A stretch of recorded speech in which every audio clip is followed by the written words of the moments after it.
I am Chloe, 35 years old, and my family treats me like the hired help.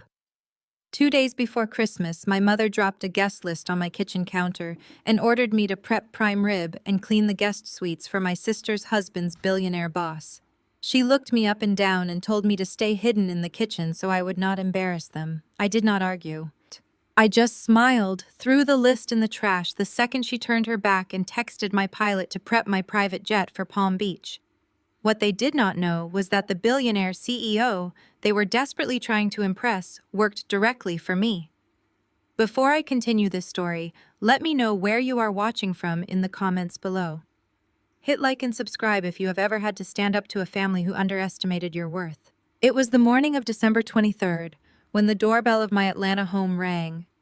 I opened it to find my mother Vivian standing on my porch wrapped in a cashmere coat, looking as though simply stepping foot on my property was a massive inconvenience. She did not say hello. She did not ask how I was doing. She simply marched past me into my kitchen, dropping her designer handbag on my granite island with a heavy thud. She pulled a folded piece of paper from her pocket and slid it across the counter toward me. "Jada and Preston are hosting a VIP dinner tomorrow night for Christmas Eve," she announced, her voice echoing in my quiet house. "Jada's friends and Preston's corporate colleagues are coming. It is only 30 people. I need you to handle the prime rib, the side dishes, and make sure the guest suites at their house are spotless before anyone arrives." I stared at the piece of paper, then up at the woman who gave birth to me. My own mother was standing in my home, handing me a chore list, as if I were a catering service she had hired for the holidays. But she was not finished. "Sterling Pierce is coming," she said, leaning in closer, her eyes wide with a manic kind of social desperation. "He is Preston's CEO. The man is old money luxury. Preston is next in line for a massive promotion, and this dinner needs to be flawless. So I need you to cook and clean, but I also need you to stay out of sight. You are to remain in the kitchen the entire evening. We simply cannot have you mingling with these people. You are 35, single, and smelling like garlic and roasting meat. We cannot have you ruining Preston's image with your awkwardness. Do not embarrass us, Chloe." She delivered this devastating insult with the casual ease of someone discussing the weather. To her, this was not cruel. It was simply the natural order of things. I was the disappointment, the spinster daughter who supposedly ran a little event-planning hobby, while my sister Jada was the glowing success. I looked at my mother. I felt the familiar sting of rejection trying to claw its way up my throat, but I forced it back down. Years of practice had taught me how to bury the hurt. I did not raise my voice. I did not cry. I simply gave her a polite, empty smile. "Understood, Mom," I said quietly. "I will take care of it." She nodded, looking satisfied with my submission. "See that you do," she replied, snapping her purse shut. "Preston's career depends on this." She turned on her heel and walked out the front door without another backward glance. The moment I heard her car pull out of the driveway, I picked up the guest list and dropped it straight into the trash can. Then I pulled out my phone and sent a single text message to my aviation team. "Prep the jet. I am heading to Palm Beach early." To understand how my family reached this level of absolute audacity, you have to understand the toxic hierarchy that governed our lives. Growing up in an affluent African-American household in Atlanta, image was the only currency that mattered to my parents. My father Roland and my mother Vivian cared about the country club, the Sunday church service appearances, and making sure everyone in our social circle knew how successful they were. My sister Jada was exactly 3 years younger than me, and she was the undisputed golden child. She played their game flawlessly. She was beautiful, charismatic, and completely obsessed with status. Her ultimate victory in my parents' eyes was her marriage. Jada married Preston. He was 34, white, arrogant, and a vice president at a massive private equity firm. To my parents, Preston was the holy grail. He represented proximity to wealth, corporate power, and a specific kind of elite networking they desperately craved. They treated him like royalty. By contrast, I was the family failure. Because I did not marry a doctor or a lawyer, because I did not flaunt designer labels or boast about my income at family dinners, they assumed I was struggling. They viewed my life as a cautionary tale. I let them believe it. I kept my head down, worked relentlessly, and kept my business affairs completely hidden from their prying eyes and endless judgment. The disrespect had been building for years, but it reached a boiling point just a few weeks prior during Thanksgiving dinner. We were all sitting around my parents' lavish dining room table. Preston was holding court, talking loudly about his firm and his brilliant investment strategies. I was sitting quietly at the end of the table, trying to eat my meal in peace. Suddenly, Preston held up his empty bourbon glass. He did not ask for a refill. He did not say, "Excuse me." He looked directly at me and snapped his fingers. Literally snapped his fingers in my face like I was a servant in a tavern. "Chloe, be a dear and top this off," he commanded, a smug grin playing on his lips. "Sterling Pierce is going to be visiting Atlanta for the holidays, and I need to practice my hosting skills. The man is a billionaire, and when he makes me senior partner, I am going to need someone to pour my drinks." The entire table went dead silent. I sat frozen, the humiliation burning in my chest like a physical fire. I looked at my sister Jada, hoping she would tell her husband he had crossed a line. She just took a sip of her wine and looked away. I turned my gaze to my father. I was giving Roland one last chance to defend his flesh and blood, to be a father to me. Instead, my father slammed his hand on the mahogany table, making the silverware rattle. "Serve quietly, Chloe," he barked, his voice harsh and unforgiving. "Preston is carrying the legacy of this family forward. You need to do your part and stop acting so sensitive. Go get the man his drink." I stood up, took his glass, and walked to the kitchen. I poured the bourbon. I walked back and set it down. I swallowed my pride because I knew something they did not. The reason I never argued back, the reason I let them treat me like the help, was not because I lacked a spine.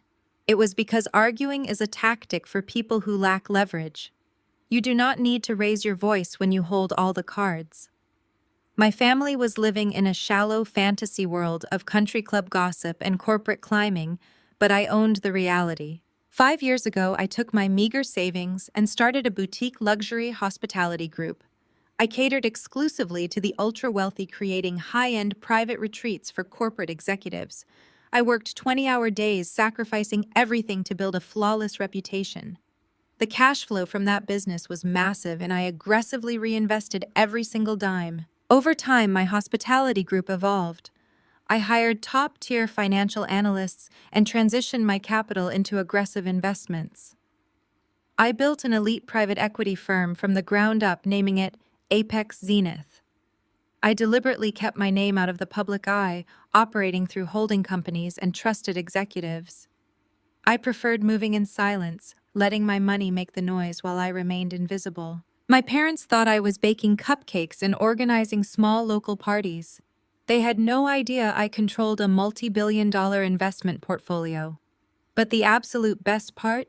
The secret that kept me smiling every time Preston opened his arrogant mouth was the massive acquisition Apex Zenith had just finalized. We had aggressively bought out our competitors and seized a 60% majority stake in Preston's firm. We completely took over the board. That meant Sterling Pierce, the legendary billionaire CEO that Preston practically worshipped, the man my family was currently treating me like a maid to impress, was not the top of the food chain. Sterling Pierce reported directly to me. I was his boss. As I packed my designer luggage for my flight to Florida, I could not help but laugh. My mother wanted me to stay hidden in the kitchen so I would not embarrass Preston in front of the CEO. I zipped my bag shut and grabbed my sunglasses. I was not going to be in the kitchen. I was not going to be in Atlanta at all. I was leaving them with an empty fridge, a dirty house, and their own inflated egos. Let Preston impress his boss on his own. I had a corporate summit to run. I had barely zipped my overnight bag when the front door swung open again. They did not even bother to knock. Footsteps echoed in the foyer, followed by my sister Jada's shrill voice, complaining about the morning traffic. Preston trailed behind her, looking entirely too smug for a man wearing a wrinkled dress shirt. My mother Vivian was right on their heels, having apparently waited in her car for them to arrive. They marched into my living room like an invading army. Preston tossed a plastic-wrapped bundle onto my pristine velvet sofa. "There is my dry cleaning," he announced, not making eye contact. I need the navy suit pressed by 4 o'clock. Do not burn the lapels this time. Sterling Pierce notices details. Jada ran a manicured finger over my kitchen counter, checking for dust. Are you even prepped yet? Chloe Preston's boss is practically royalty. We cannot have you serving him something basic. It is just a little cooking hobby for her, babe. Preston chuckled, leaning against the granite island. But she better step it up tonight. I am one signature away from senior partner, and if the food is dry, it reflects poorly on me. Vivian stepped forward, her eyes scanning me with utter disdain. Sterling Pierce is old money, she stated, her tone sharp enough to cut glass. He is accustomed to Michelin star service. We absolutely cannot have a 35-year-old single woman who smells like garlic and desperation ruining the aesthetic of the evening. You will stay in the kitchen the entire night. If you need to bring out the platters, use the service entrance to the dining room. Do not speak to him. Do not try to network. You do not belong in that world. The sheer audacity of her words hung in the air. I turned my gaze slowly from my mother to my father, Roland, who had just strolled in, carrying a box of expensive cigars for Preston. I looked Roland dead in the eye. I was giving him one final chance to be a father, one last opportunity to look at his eldest daughter and defend her dignity in her own home. Roland caught my gaze. He scoffed, setting the cigars down next to Preston. Listen to your mother, Chloe. Just be useful for once in your life. Your sister secured a real man, and you need to support this family's elevation. That was it. The final thread binding me to this toxic dynamic snapped clean and absolute. I felt no rage, no sorrow, only the cold, hard clarity of a predator watching its prey walk willingly into a trap. I smiled. It was my most polished, polite corporate smile. Of course, I said smoothly. I will handle everything exactly as you deserve. Satisfied with my submission, Vivian clapped her hands together. Excellent. We are heading to the country club for a pre-dinner brunch. We will be back at 5 to get dressed. See that the house is spotless by then. They swept out of my house just as quickly as they had entered, completely oblivious to the disaster they had just secured for themselves. The moment their luxury SUV disappeared down the street, I went into action. I grabbed Preston's dry cleaning off the sofa, walked over to the trash can, and shoved the entire plastic-wrapped bundle inside. I opened my refrigerator and began emptying it. Every ounce of prime rib, every vegetable, every expensive cheese my mother had dropped off earlier went straight into heavy-duty garbage bags. I carried them out to the dumpster in the garage. I left the refrigerator completely barren, sparkling clean and entirely devoid of food. I grabbed a bright pink sticky note, grabbed a pen, and wrote a single line. Try Uber Eats. I slapped the note right in the center of the kitchen island. I grabbed my luggage, locked my front door, and climbed into the sleek black town car my security team had waiting in the driveway. Within 40 minutes, I was walking up the steps of my private Gulfstream jet. As the engines roared to life and we ascended into the clouds toward Palm Beach, I settled into my leather seat and opened my phone. A text notification popped up on my encrypted corporate line. It was from Sterling Pierce. Looking forward to the Florida Summit boss. I am dropping by a VP's house in Atlanta tonight out of sheer obligation, but I am keeping it short. I will fly straight to your resort immediately after. I smiled, sipping my sparkling water. Safe travels, Sterling. I have a feeling your dinner will be unforgettable. I arrived at my private estate in Palm Beach by early afternoon.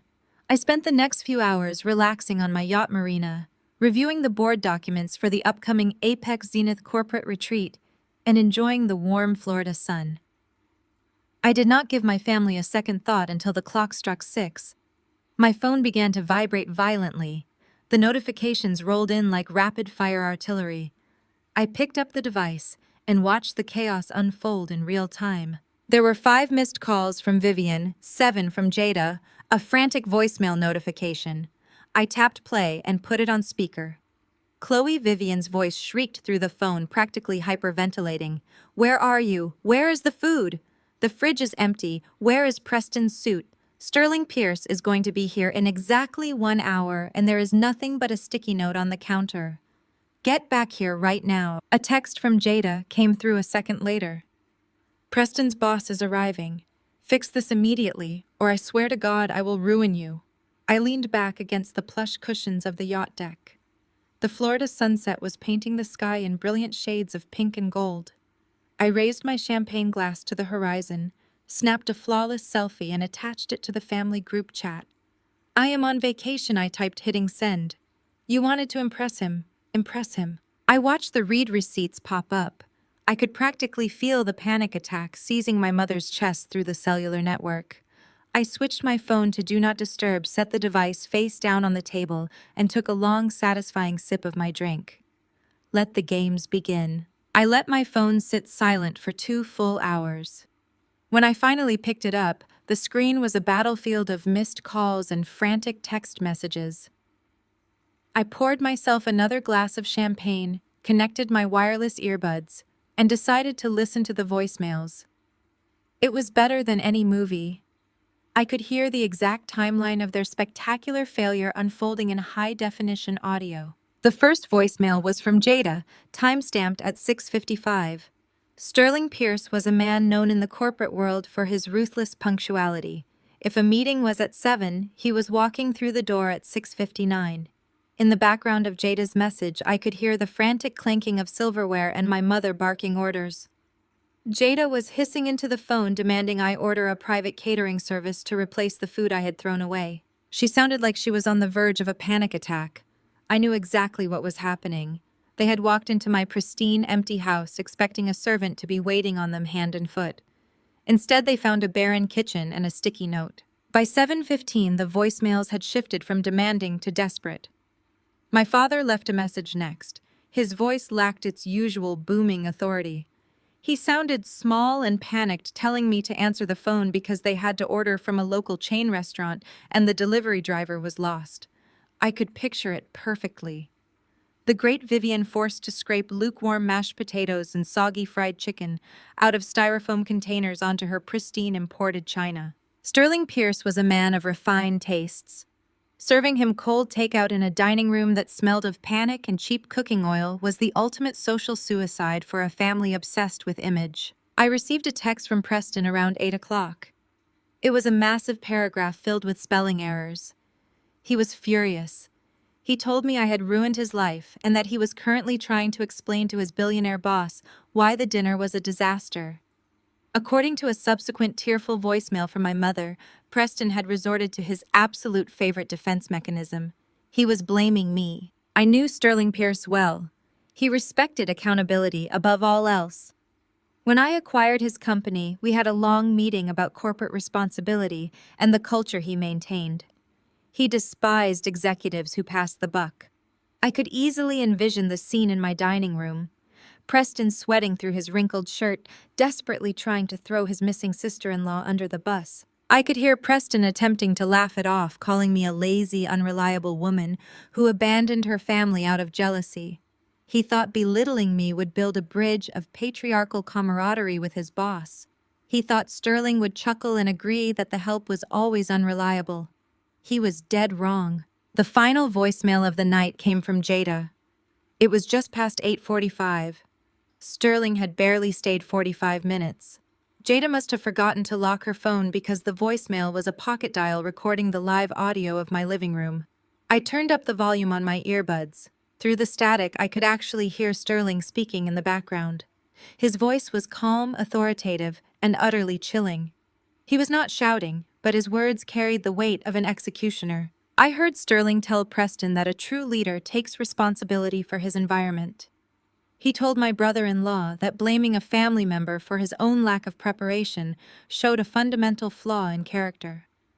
Then came the absolute best part of the recording. Sterling excused himself, stating he had a flight to catch to Palm Beach. He told Preston he was meeting the chairwoman of his parent company the next morning. I heard Sterling speak with complete clarity.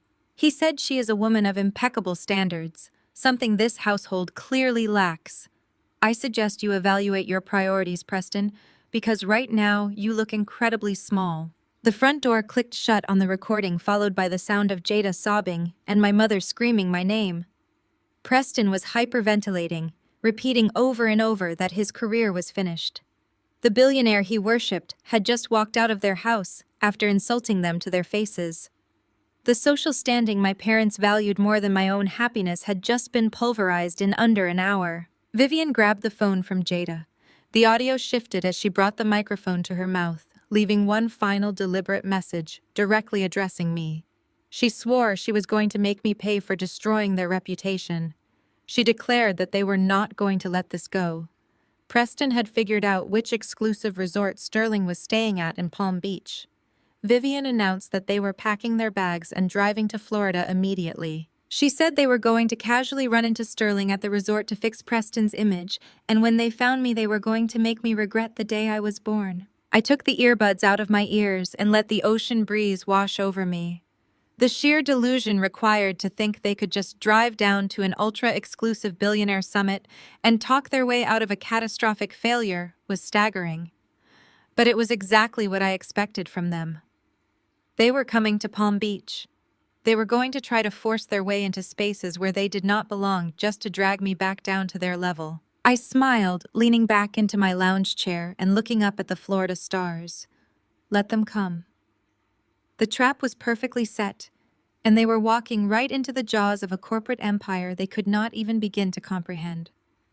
I went to sleep that night feeling more peaceful than I had in 35 years. The next morning I woke up early. The air was warm and smelled of salt water and expensive jasmine. I ordered a light breakfast to my suite and took my time getting ready. Today was not just a vacation day. Today was the day I addressed the board of my acquired companies. I stood in front of the full-length mirror and adjusted my outfit. I wore a stunning custom-tailored white designer suit with gold accents. My hair was perfectly styled, my makeup flawless, and my posture radiated the kind of power that only comes from knowing you own the ground you stand on. I was in my element, powerful, respected, and surrounded by executives who hung on my every word. I gathered my portfolio and walked out of my suite toward the resort's main conference center. My security team was already in position, discreetly blending into the background of the lavish hotel. As I approached the main lobby, my head of security, a towering man named David, stepped into my path and tapped his earpiece. "Boss, we have a situation at the front gates," David said, his tone purely professional. "A family in a rental SUV is causing a disturbance. They do not have reservations, and they are not on the summit guest list. The older woman is screaming at the gate attendant, demanding to be let in.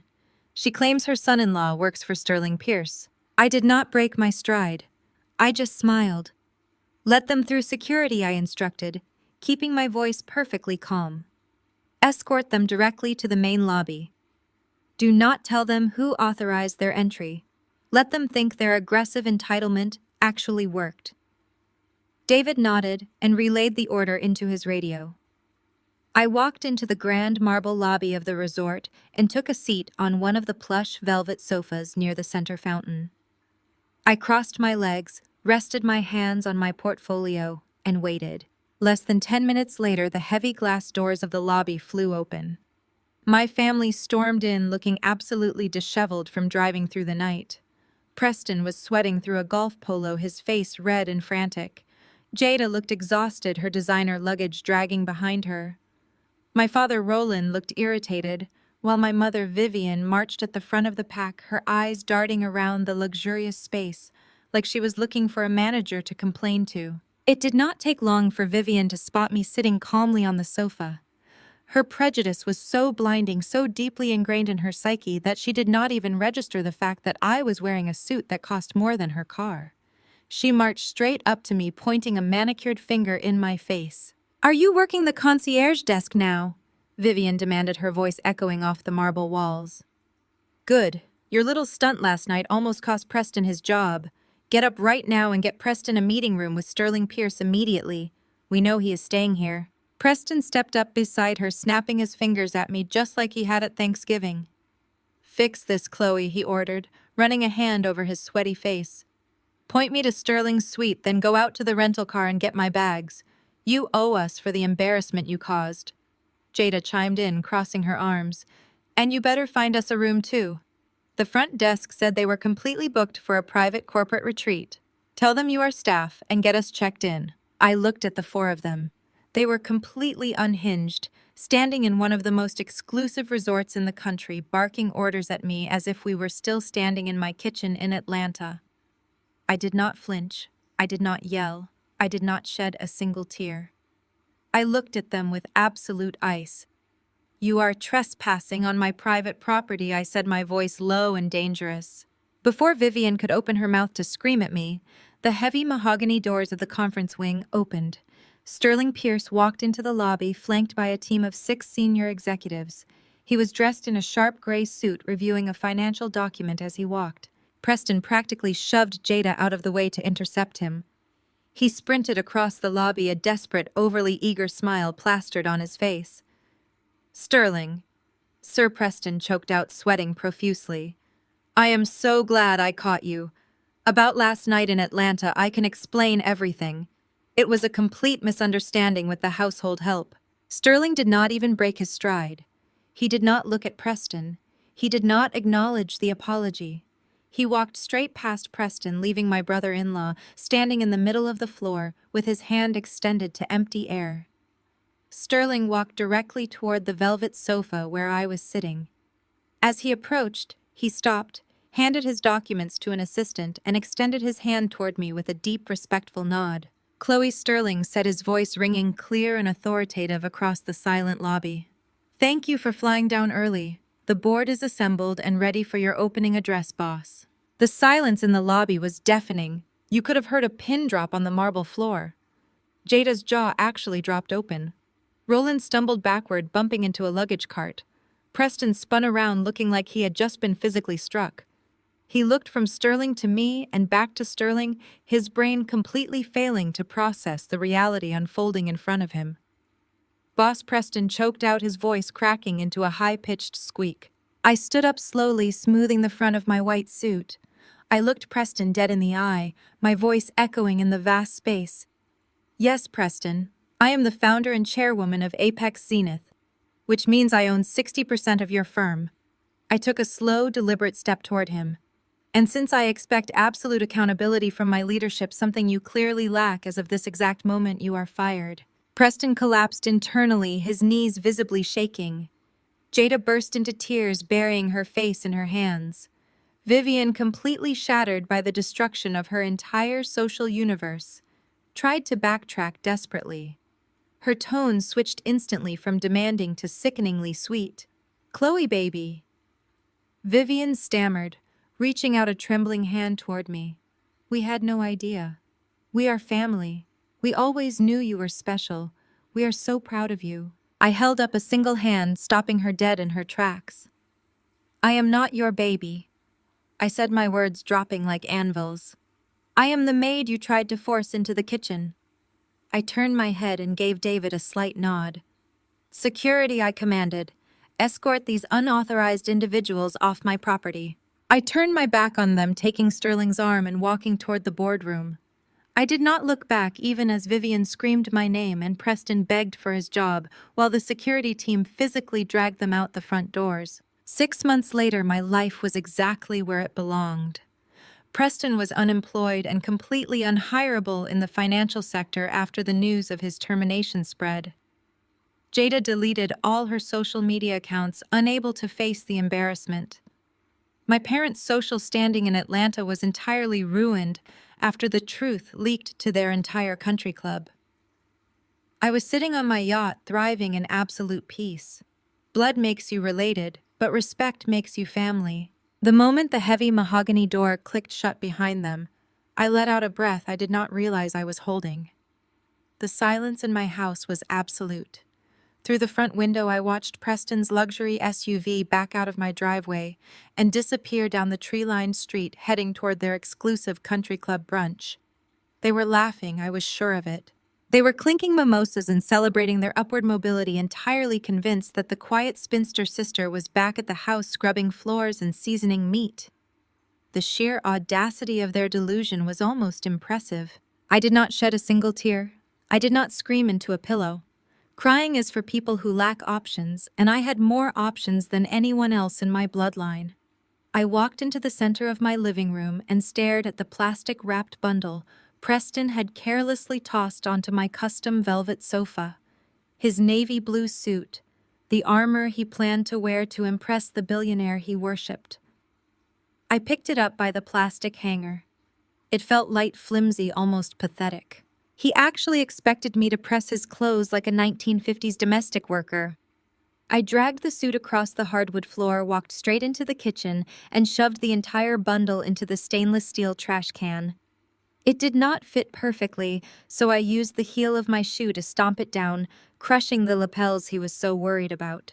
I poured the remaining half of my morning dark roast coffee directly over the plastic, just to ensure the fabric was completely ruined. Preston wanted me to handle his dry cleaning. Consider it handled. Next, I turned my attention to the massive double-door refrigerator. My mother had stocked it to the brim the day before, using my father's credit card. She had brought in a massive, dry-aged prime rib artisan cheeses, imported caviar, and organic vegetables. She expected me to spend the next 8 hours standing over a hot stove, meticulously preparing a Michelin star quality meal so she could take the credit and Preston could secure his promotion. I opened the heavy refrigerator doors and pulled out a roll of heavy-duty industrial black trash bags. I started with the prime rib. I grabbed the expensive cut of meat and dropped it into the bag with a heavy thud. Next went the cheeses, the caviar, the organic asparagus, the heavy cream, and the expensive bottles of wine they intended to serve. I was methodical and completely ruthless. I did not leave a single egg, a single stick of butter, or a single bottle of sparkling water. I emptied the pantry too, tossing the imported crackers, the truffle oil, and the specialty spices. I bagged it all up, tied the heavy plastic in tight knots, and dragged the bags out to the dumpster in my garage. When I was finished, I returned to the kitchen and wiped down the glass shelves until they sparkled. The refrigerator was entirely barren, a glowing empty cavern of absolutely nothing. I walked over to my desk drawer and pulled out a bright pink sticky note and a black marker. I wrote 3 simple words: try Uber Eats. I walked over to the massive granite kitchen island and stuck the bright pink note dead center. It was the only object in the entire kitchen. The visual contrast was stunning. A sprawling luxury kitchen completely devoid of anything edible with a single neon sign of their impending doom waiting to greet them. With the kitchen handled, I walked upstairs to my master suite to pack. My mother always preferred it when I wore oversized drab sweaters and sensible shoes. It fit her narrative of the unappealing single daughter. But the woman packing this designer luggage was the chairwoman of Apex Zenith. I pulled out my authentic tailored power suits, silk blouses from Milan, and a pair of red bottom heels that commanded respect the second they hit a boardroom floor. I packed my jewelry case with diamonds I had bought for myself with my own dividends. I was not packing for a family holiday. I was packing for a corporate summit where I was the highest authority in the room. I zipped up my luggage just as my phone buzzed with a text from my personal security detail. The town car was waiting in the driveway. I locked the front door of my house, set the alarm, and climbed into the back of the sleek black car. The tinted windows shielded me from the suburban neighborhood as we merged onto the highway, heading straight for the private aviation terminal. I bypassed the chaotic holiday crowds at the commercial airport. My security team escorted me directly onto the tarmac where my private Gulfstream jet was waiting, fueled and ready. The flight attendant Elias stood at the top of the stairs with a warm, professional smile. "Welcome back, Boss Elias," said, taking my coat as I stepped into the luxurious cabin. "We are cleared for takeoff to Palm Beach whenever you are ready." I settled into my plush leather seat, stretching my legs out. Elias handed me a crystal flute of aged champagne. I took a sip, feeling the crisp bubbles hit my tongue as the jet engines roared to life. We taxied down the runway, and within minutes we were ascending into the clouds, leaving the toxic hierarchy of Atlanta far below me. Once we reached cruising altitude, I pulled out my secure encrypted tablet. I needed to review the final board documents regarding the aggressive acquisition of Preston's private equity firm. The ink was dry, the shares were transferred, and my absolute control over his company was legally binding. Just as I was pulling up the executive restructuring plans, my private cellular line buzzed with a new text message. Very few people had this number. I opened the notification.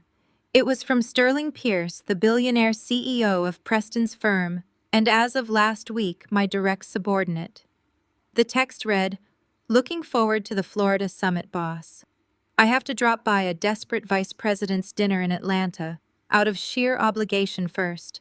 The guy is practically begging for a promotion, but I am keeping it to under an hour. I will fly straight to your resort immediately after. I stared at the screen, a slow, genuine smile spreading across my face. Preston had no idea that the man he was treating like a god was groveling to me in my text messages. Sterling hated sycophants, and he despised executives who lacked composure. I knew exactly what Sterling was going to walk into tonight. He was going to walk into a house that smelled like stale coffee and panic. He was going to find a desperate vice president sweating through a ruined suit and a kitchen with absolutely nothing to serve but a pink sticky note. I typed my response carefully. Safe travels, Sterling.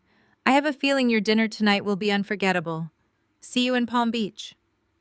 I locked my phone, set it on the polished wood table next to my champagne, and looked out the window at the endless blue sky. My mother had wanted me to be useful. I was being incredibly useful. I was teaching them a lesson they would never forget. The Gulf Stream touched down on the sun-baked tarmac in Palm Beach perfectly on schedule. The transition from the cold, toxic environment of Atlanta to the breezy, opulent reality of my life in Florida was sharp and immediate. I stepped off the jet and into the waiting luxury SUV, which whisked me directly to the private marina. The Zenith, my 3-story superyacht, was gleaming in the late afternoon sun. I boarded the vessel, shedding my restrictive travel blazer for a lightweight silk resort dress that caught the warm ocean breeze. My staff handed me a perfectly mixed cocktail. I walked to the upper deck, sinking into a plush lounger. I checked my diamond-encrusted watch. It was exactly 5:58 in the evening. Back in Atlanta, the pre-dinner country club brunch had just ended. My parents, my golden child sister, and her arrogant husband were currently pulling into my driveway. I could picture the scene vividly. Vivian was likely barking last-minute commands, fixing her hair in the rearview mirror, fully expecting to walk into a house smelling of roasted garlic, rosemary, and slow-cooked prime rib. Preston was probably marching to the front door, expecting his freshly pressed navy suit to be hanging perfectly on the garment rack. They expected a maid. They expected complete submission. At precisely 6 o'clock, my phone began to vibrate against the teakwood table. It did not just ring, it convulsed. The screen lit up with a barrage of notifications that looked like a digital panic attack. 5 missed calls from Vivian, 8 from Jada. A dozen text messages flooded in so fast, the screen could not even scroll properly to display them all. I took a slow, deliberate sip of my drink, savoring the crisp citrus notes, and tapped the first voicemail. Vivian's voice blasted through the speaker.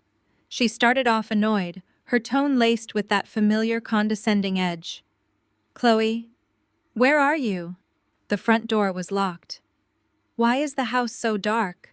I told you to have the appetizers plated by now. Call me back instantly." I smiled and tapped the second voicemail, time-stamped 3 minutes later. The annoyance had escalated into pure, unfiltered hysteria. The mask of the refined, church-going Atlanta matriarch had completely slipped. "Chloe, where is the food? The refrigerator is completely empty. Did you put the prime rib in the secondary fridge in the garage? Answer your phone right now. This is not a game." The third voicemail was an absolute masterpiece of human desperation. I could hear chaotic rustling, slamming cabinets, and heavy breathing in the background. "My God, what did you do to Preston's suit? It is in the trash. It is covered in coffee.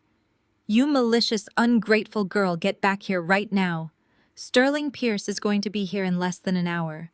Where is the catering? Where are the side dishes? If you ruin your brother-in-law's career, I swear you are dead to this family." She was screaming so loudly the microphone distorted her voice.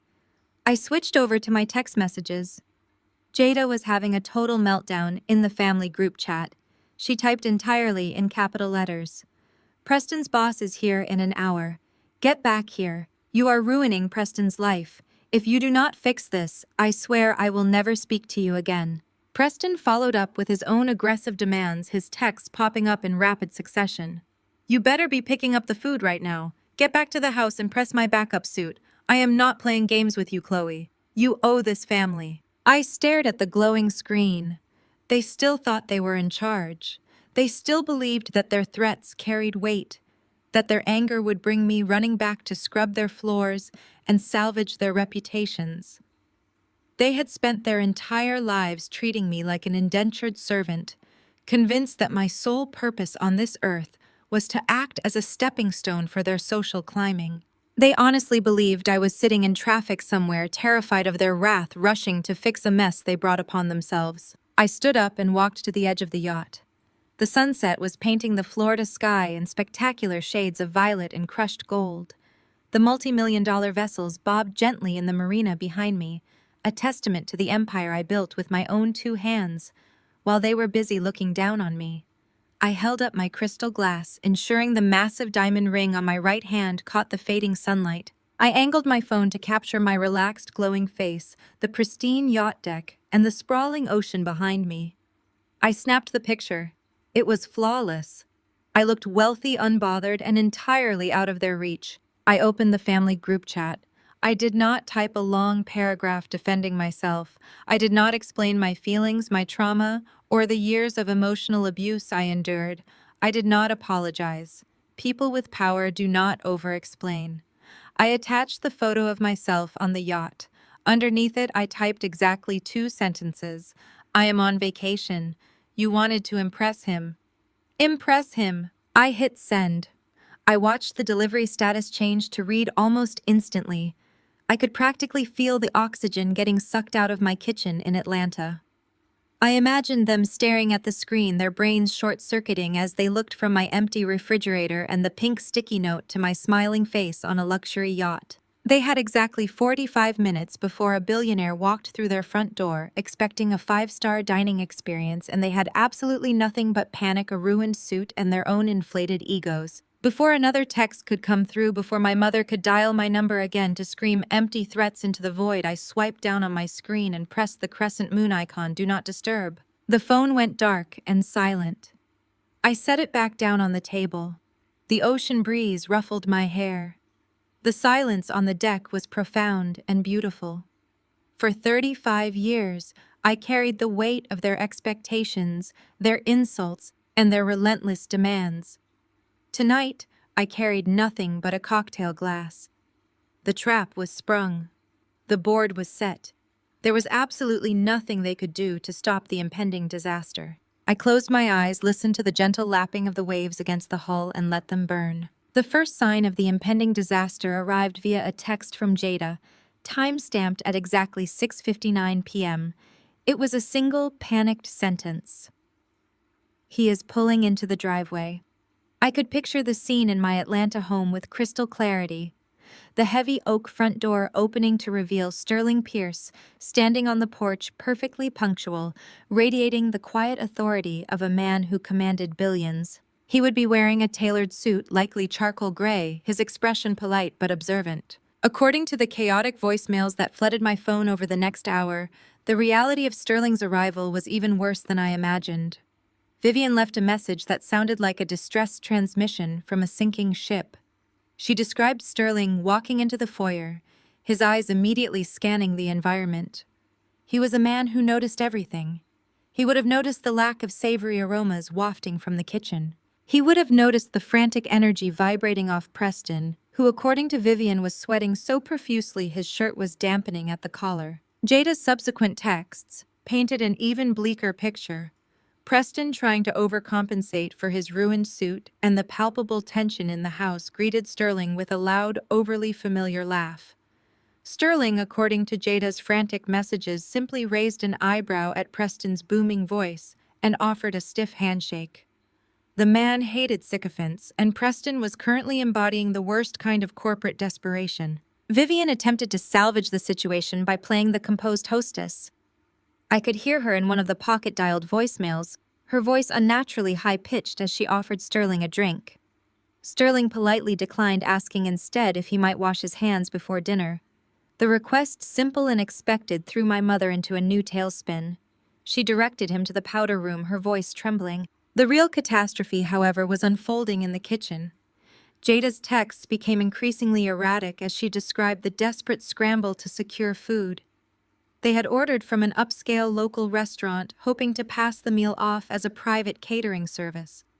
The delivery driver, however, was lost in our sprawling suburban neighborhood. "Where is the food?" Jada typed, her messages appearing in rapid succession. "The driver is not answering. Preston is running out of small talk." Sterling asked what we were having for dinner, and Mom almost choked on her wine. I sat on my yacht in Palm Beach, sipping my cocktail and watching the digital meltdown with clinical detachment. They had built an entire evening around the illusion of perfection, an illusion they expected me to sustain. Now faced with the reality of their own incompetence, they were completely unraveling. A voicemail from my father Roland arrived next. His voice, usually booming and authoritative, was hushed and strained. "Chloe, answer the damn phone," he hissed. "The delivery driver went to the wrong house. Preston is trying to distract Sterling in the living room, but the man is not stupid. He knows something is wrong. The house smells like panic and nothing else." I could visualize Roland pacing in the hallway, his face flushed with embarrassment. This was the man who had ordered me to serve quietly, who had prioritized Preston's promotion over my basic dignity. Now he was hiding from a billionaire in his daughter's hallway, desperately waiting for lukewarm takeout. The delivery driver finally arrived at 7:15 p.m. according to Jada's frantic updates. She described the chaotic scene in the kitchen, Vivian frantically unboxing styrofoam containers, desperately trying to transfer the food onto her imported china. The prime rib they had planned was replaced by whatever the restaurant had available on short notice, likely steak medallions that had steamed in their containers during the delayed delivery. "They are cold." Jada texted, her desperation palpable. "The food is cold and the sauce separated. Mom is trying to microwave the plates. It is a disaster." I imagined Vivian, the self-proclaimed matriarch of Atlanta's elite society, standing in my kitchen, frantically microwaving lukewarm steak, while a billionaire waited in the dining room. The sheer indignity of it must have been crushing her. The dinner service, as described in a later tearful voicemail from Vivian, was an exercise in pure humiliation. Sterling Pierce, a man accustomed to Michelin star dining, sat at my formal dining table and was presented with a hastily microwaved meal. He took one bite of the rubbery steak, set his fork down, and politely asked for a glass of water. He did not complain. He did not make a scene. His silence was far more devastating than any critique could have been. Preston, sensing the catastrophic failure of the evening, attempted his final desperate maneuver. I received a voice memo from Jada that captured the audio of the dining room. Preston's voice was loud, artificially jovial, and laced with a pathetic attempt at camaraderie. "I must apologize for the culinary presentation tonight," Sterling Preston said, his voice echoing in the quiet room. "We had a slight issue with our household help. My sister-in-law was supposed to handle the catering, but she is a bit unreliable. You know how it is. Sometimes you have to make do when the staff drops the ball." The silence that followed Preston's comment was so profound I could feel it through the recording. Sterling Pierce was a man who valued accountability above all else. He despised executives who passed the buck, who blamed others for their own failures. Preston had just committed the ultimate sin in Sterling's eyes. I heard Sterling's voice, calm, steady, and utterly terrifying. "Is that so?" Preston, Sterling asked. "You find it acceptable to blame a family member for your own lack of preparation?" Preston stammered, clearly realizing he had miscalculated. "Well, sir, I just meant that she was supposed to." "Leadership." Sterling interrupted, his voice cutting through Preston's excuses, like a scalpel is about accountability. "It is about taking ownership of your environment. If you cannot manage a simple dinner without resorting to blaming your sister-in-law, I shudder to think how you handle a crisis in the boardroom." The recording captured the sound of a chair scraping against the hardwood floor. "I believe I have seen enough," Sterling said, his tone leaving no room for argument. Preston's voice was panicked now, pleading. "Sir, please. The meal was just a minor setback. We have a wonderful dessert planned and—" "I have a flight to catch," Sterling stated firmly. "I am meeting the chairwoman of our parent company tomorrow morning in Palm Beach. She is a woman of impeccable standards, something this household clearly lacks." The recording ended abruptly. The trap had sprung. The illusion was shattered. Preston's hubris had met Sterling's absolute standard of accountability, and Preston had been found entirely lacking. I set my phone down, the ocean breeze cooling the Florida night. The dinner was over, but the true reckoning was just beginning. I set my phone down on the teakwood table of the yacht deck. The audio recording of Sterling walking out had ended, but my curiosity was far from satisfied. Hearing the destruction of Preston's ego was glorious, but I wanted to see it. I wanted to witness the exact visual manifestation of their failure. I picked up my secure tablet and opened the encrypted application for my home security system. My Atlanta residence was equipped with discrete state-of-the-art cameras in every common area. I synced the audio, fed the video to my tablet screen, and rewound the timeline to exactly 7:15 in the evening. The kitchen feed flickered to life in crystal-clear high definition. I leaned back and poured myself another glass of champagne, watching the absolute spectacle unfold. The side door from the garage burst open. Jada stumbled into my pristine kitchen, clutching 3 massive, greasy brown paper bags. The logo of a mid-tier chain restaurant was stamped across the side. She slammed the bags onto my white granite kitchen island, panting heavily. Vivian rushed in right behind her, her designer silk dress looking entirely out of place amidst the panic. "Open them!" Vivian hissed, her voice shrill and frantic. "Plate everything immediately." He is in the living room asking Preston about market projections, and Preston is sweating through his undershirt. Jada ripped open the brown paper bags. The sound of crinkling paper and snapping styrofoam echoed through the camera audio. The smell must have been atrocious. Instead of the slow-roasted prime rib with garlic herb butter and truffle-whipped potatoes I usually prepared for high-profile clients, they were staring at 6 sad containers of strip mall steak and lukewarm sides. "We cannot serve him this." Jada panicked, her hands shaking as she pulled out a plastic container of congealed mashed potatoes. "Look at it, Mom. The gravy is separated. The steak is basically rubber. Preston is going to lose his mind. He is going to murder Chloe for this." Vivian slapped her hand on the granite counter. "Do not mention that ungrateful girl. We will deal with her later. Right now, we fix this. Get the Limoges porcelain. Get the Baccarat crystal. If the presentation is flawless, he might not notice the quality. Old money values presentation." I actually laughed out loud on my yacht. The delusion was staggering. Sterling Pierce dined at the finest restaurants in Tokyo, Paris, and New York. He owned a private vineyard in Tuscany. Slapping a chain restaurant steak onto a $1,000 plate was like putting a bumper sticker on a Bentley. It did not elevate the food, it only highlighted the absolute absurdity of the situation. I watched in high definition as the 2 women who had spent my entire life looking down on me frantically tried to do the very job they deemed beneath them. It was a masterclass in culinary desecration. Vivian grabbed my imported French porcelain plates from the glass display cabinets. Her hands were shaking so badly she nearly dropped one. Jada began scooping the sad, separated mashed potatoes onto the center of the plates using a plastic serving spoon. The steaks were next. They pulled the meat out of the styrofoam containers. A pool of reddish-brown liquid spilled across my white granite counter. Vivian grabbed a roll of paper towels and began frantically scrubbing the grease. "Microwave it!" Jada cried out, pointing at the meat. "It is ice cold." Vivian shoved 2 of the porcelain plates into my built-in microwave and slammed the door, jabbing the high power button. The hum of the microwave filled the kitchen, accompanied by the pathetic popping sounds of cheap steak being nuked into shoe leather. This was the elite Atlanta matriarch who looked down on anyone who did not attend the right country club or wear the right labels. Here she was, standing in the kitchen of the daughter she called a failure, frantically microwaving delivery food in a designer gown. The sheer indignity of it was poetic. "Wipe the rims!" Vivian barked, pulling the plates out of the microwave with a pair of oven mitts. "There are grease stains on the porcelain. He cannot see that. He cannot know we ordered this. Wipe it clean, Jada." Jada scrubbed the edges of the plates with a damp cloth, her perfectly manicured nails catching on the porcelain. They attempted to garnish the plates with a few sprigs of wilted parsley they found in the back of my crisper drawer.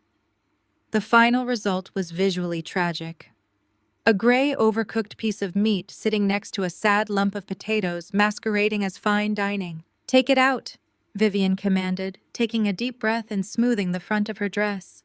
"Smile, Jada. Walk slowly. Act like this was exactly what we planned." I tapped the screen and switched the feed to the formal dining room camera. The lighting was dimmed, the crystal chandelier casting a warm glow over the long mahogany table. Sterling Pierce sat at the head of the table, a picture of calm, intimidating authority. Preston sat to his right, looking like a man awaiting a guilty verdict. The double doors swung open. Vivian and Jada marched into the dining room carrying the plates with forced artificial smiles. They placed the food down in front of Sterling. "Bon appetit," Vivian said, her voice trembling slightly.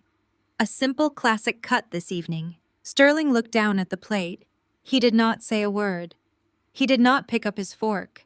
He simply stared at the microwaved steak and the congealed potatoes. The silence in the dining room was so heavy it felt suffocating even through the digital feed. Preston cleared his throat aggressively, attempting to fill the void. He picked up his knife and cut into his own steak. The sound of the serrated edge sawing through the tough meat echoed loudly. "Excellent choice," Vivian Preston lied, his voice cracking. "Really top tier." Sterling slowly raised his eyes from the plate and looked directly at Preston. Then he looked at Vivian. His expression was not angry. It was completely blank, which was infinitely worse. It was the look of a man who realized he was sitting in a room full of frauds.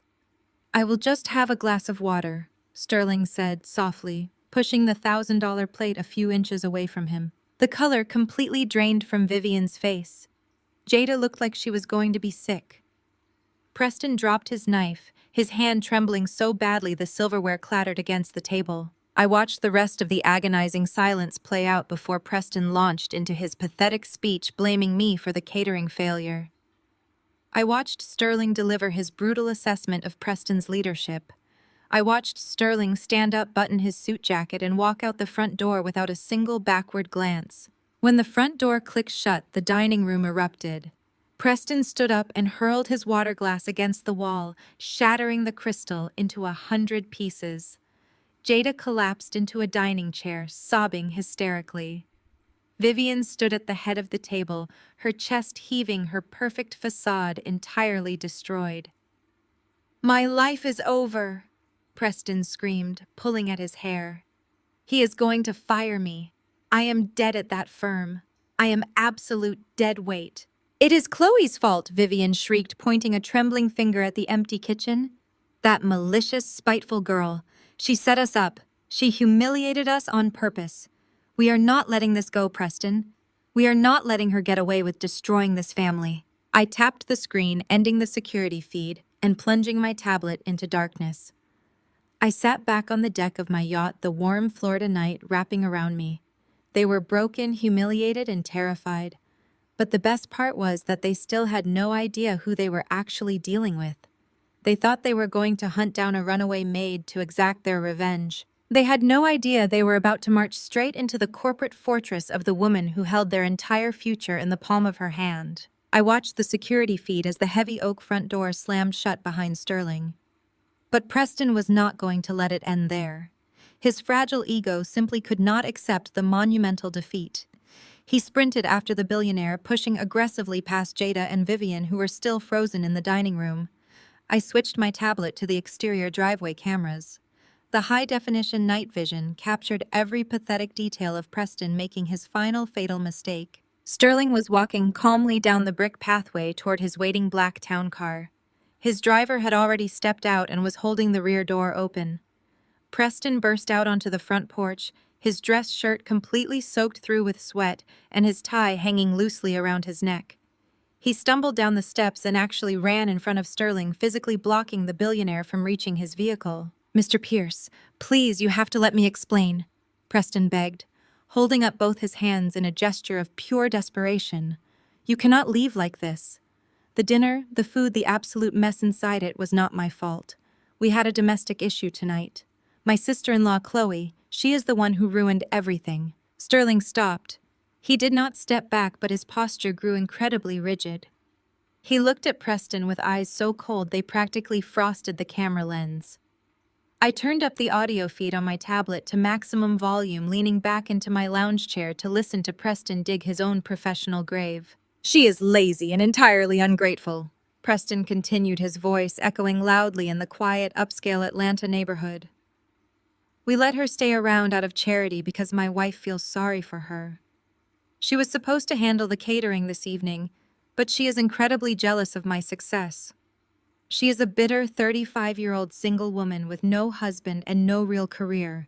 She sabotaged this dinner on purpose, just to humiliate me in front of you. You know how it is with these types of people, sir.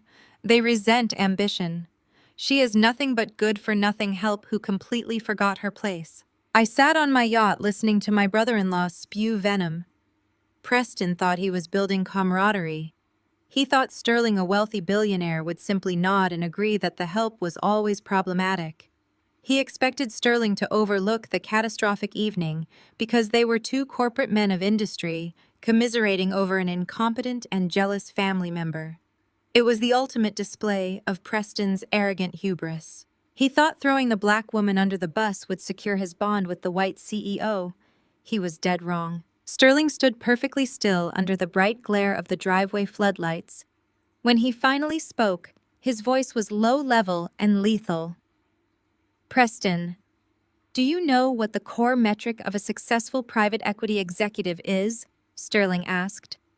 "It is not financial modeling or market forecasting. It is the ability to maintain absolute composure and accountability when a system fails." Sterling took one deliberate step forward, forcing Preston to shrink back against the side of the black car. "You invited me into your home," Sterling continued. "You presented me with a fraudulent meal. And now, instead of owning your massive failure, you are standing in your driveway, sweating like a cornered animal, and blaming a woman for your own sheer incompetence." Just then, the front door opened again.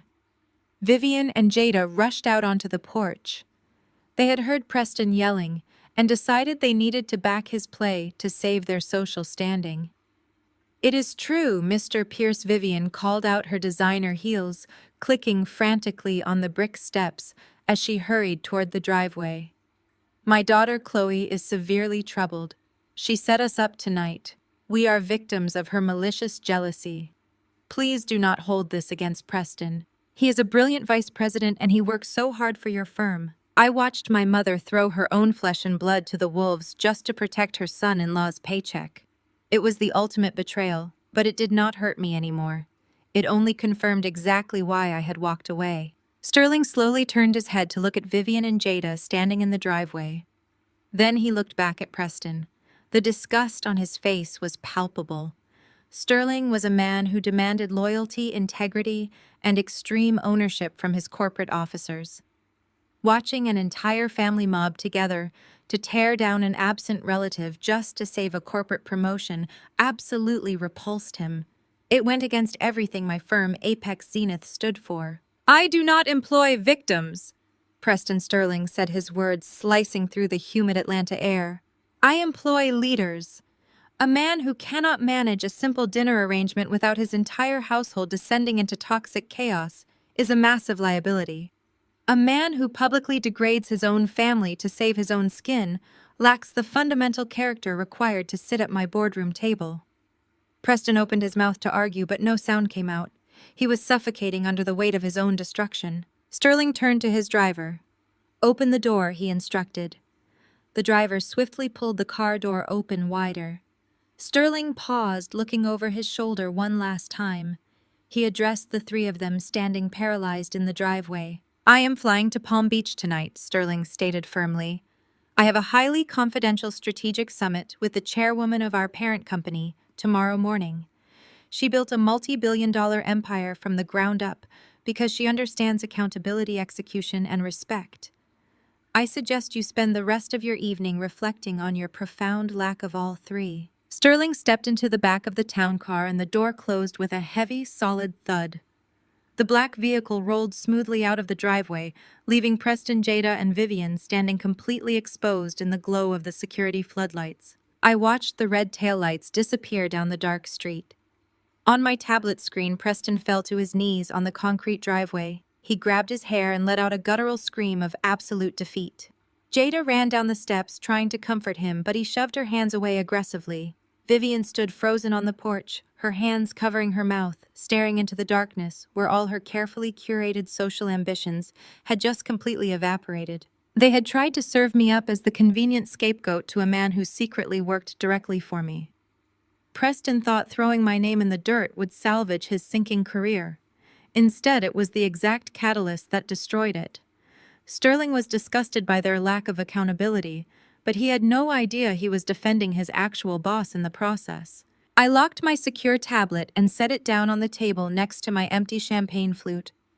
I took a deep breath of the warm ocean air, feeling the gentle sway of the yacht beneath my feet. The appetizer was officially served. The main course was coming tomorrow. My family was desperate, arrogant, and obsessed with their image. I knew they would not just accept this defeat. They were going to try to fix it, and their desperation was going to drive them right into my territory. The warm Florida breeze swept across the bow of the Zenith as I sat in the quiet luxury of my yacht. I had watched Preston fall to his knees in my driveway, and I knew the night was far from over. Desperation is a powerful motivator for people who have never faced actual consequences. I picked up my phone and disabled the Do Not Disturb feature just long enough to check the blocked voicemail folder. I knew my mother would not let the evening end without attempting to have the last word. There it was. A new voicemail from Vivian, timestamped just minutes after Sterling's black town car disappeared down my street. I tapped the screen and brought the phone to my ear. Vivian did not sound like a refined Atlanta socialite anymore. She sounded like a cornered animal. The background audio was a symphony of destruction. I could hear glass shattering against the hardwood floors. Preston was completely losing his mind, tearing through my living room, throwing decorative pillows and cursing my name. Jada was sobbing loudly, her wails echoing off the high ceilings. "Listen to me, you malicious, ungrateful little girl," Vivian hissed into the receiver, her voice dripping with pure venom. "You think you have won. You think you can humiliate this family and just hide on some cheap vacation. Preston's entire career is hanging by a single thread because of your jealousy. He is the only real success this family has, and you sabotaged him because you cannot stand being a failure." I took a slow sip of my champagne. The projection was absolutely staggering. "We are not going to let you destroy us," Vivian continued, her breathing heavy and erratic. "Preston is not going to lose his promotion over a ruined dinner. He still has his corporate access on his phone. He tracked Sterling's flight itinerary. We know exactly where he is going. He is staying at the Opal Reserve Resort in Palm Beach for some massive corporate summit." I smiled into the darkness. Preston was incredibly predictable. He used his lower-level executive clearance to look up his CEO's travel logistics, a massive violation of corporate privacy protocols. It was just another nail in his professional coffin, but he was too blind to see it. "We are packing the car right now," Vivian declared, her voice rising in pitch. "We are leaving Atlanta and we are driving straight down to Florida through the night. Preston is going to walk right into that resort tomorrow morning, and he is going to talk to Sterling face to face. He is going to explain that you are a mentally unstable woman who deliberately ruined his dinner to extort money from us. He is going to save his job, and when we are done fixing your mess, we are going to find you, Chloe. I do not care what cheap motel you are hiding in. We are going to find you, and I am going to make you pay for what you did tonight." The voicemail ended with a sharp click. I lowered the phone from my ear. My mother Vivian actually believed she could pack her golden child daughter and her arrogant son-in-law into an SUV drive 14 hours down Interstate 95 and casually stroll into the most highly secured private corporate retreat in the country. She thought she could manipulate a billionaire CEO by spinning a ridiculous lie about my mental health. She honestly believed I was cowering in a budget motel, terrified of her impending wrath. The sheer volume of their delusion was almost intoxicating. They were bringing the fight directly to my doorstep. They were voluntarily marching into the absolute epicenter of my power. I opened my encrypted messaging application and typed a quick note to David, my head of executive security. "David, I am anticipating some unauthorized visitors at the Opal Reserve Resort tomorrow morning. A white luxury SUV with Georgia license plates. They will likely be highly agitated and demand entry. Do not turn them away at the perimeter gate. When they arrive, notify me immediately and grant them access to the main lobby. I want them to walk right in." David replied within 10 seconds. "Understood, boss. I will brief the perimeter team. We will handle them according to your instructions." I locked my phone and stood up from my lounge chair. The night was quiet, the only sound being the gentle lapping of the ocean against the hull of my yacht. I had spent 35 years allowing these people to diminish my worth. I had allowed them to dictate my value based on their shallow, superficial metrics. Tomorrow morning, that entire dynamic would be permanently erased. I walked down the illuminated spiral staircase into the master cabin of the yacht. The space was a sanctuary of modern luxury with mahogany paneling and a massive king-sized bed. I slipped out of my resort dress and went through my evening skincare routine with meticulous care. I needed to look flawless tomorrow. I was not just addressing the board of Apex Zenith. I was officially terminating my family's hold over my life. I slept soundly, deeply, and without a single ounce of guilt. When the morning sun began streaming through the porthole windows, I woke up feeling completely energized. I ordered a light breakfast of fresh fruit and black coffee from my onboard staff. I sat at the dining table reviewing the final acquisition portfolios. Everything was in perfect order. The transfer of power was absolute. I owned Preston's firm. I moved to my dressing room to prepare for the summit. Today required a specific kind of armor. I chose a custom-tailored white designer suit. The cut was sharp, authoritative, and undeniably feminine. I paired it with gold accents and a pair of red-bottom stilettos that commanded respect with every step.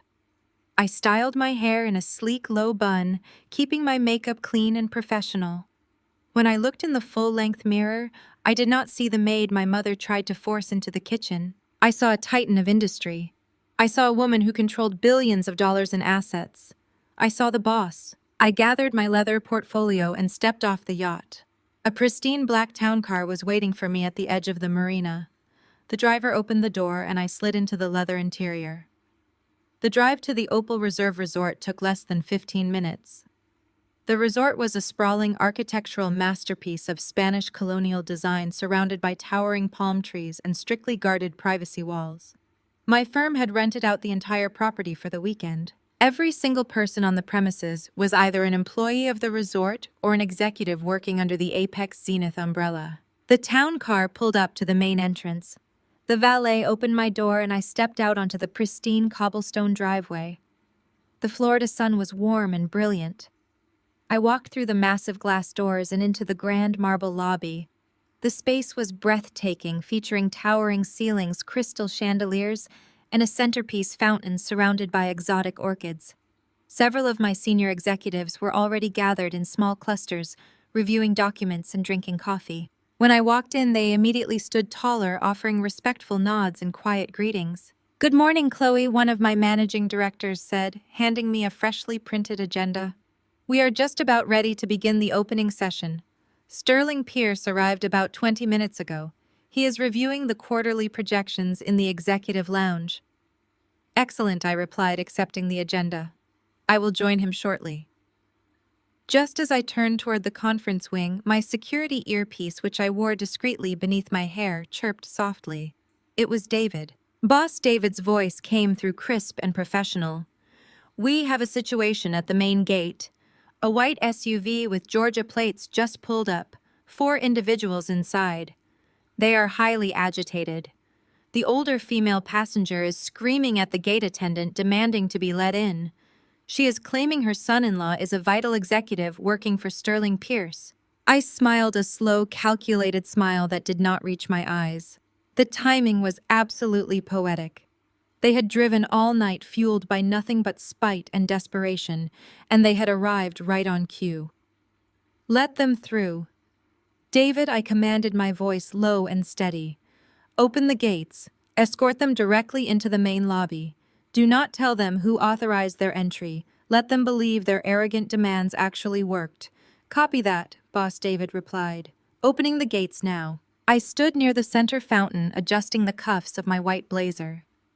I looked around the opulent marble lobby. My executives were sipping artisan coffee. My security personnel were positioned perfectly at the exits. The stage was set. The audience was present. I took a deep breath of the fragrant air and waited for the doors to open. The final act of their humiliation was about to commence. I tapped my earpiece to silence the feed, the irony of their desperation washing over me. They were acting like tourists, trying to crash an exclusive nightclub, completely oblivious to the fact that I owned the building, the guest list, and the bouncers. "Send them in," I instructed David. "Make sure they walk right up to me." I took a deep breath, smoothing the lapels of my white blazer. The morning sun illuminated the grand lobby, catching the gold accents of my suit. My security detail melted into the background, becoming shadows in the pristine space. The stage was set. The heavy mahogany doors swung open. My family stumbled into the lobby, a chaotic blur of panic and exhaustion. Vivian marched at the front, her eyes scanning the room with manic intensity. Preston trailed behind his face. Pale, his suit crumpled, looking like a man walking to his execution. Jada clutched her designer handbag, her eyes wide with a mixture of terror and disbelief. Roland brought up the rear, his usual booming authority replaced by a nervous, quiet shuffle. They looked entirely out of place in the opulent setting, their frantic energy clashing with the serene, calculated atmosphere of the corporate retreat. Vivian spotted me immediately. Her eyes narrowed, the prejudice so deeply ingrained that she completely failed to process the reality of my appearance.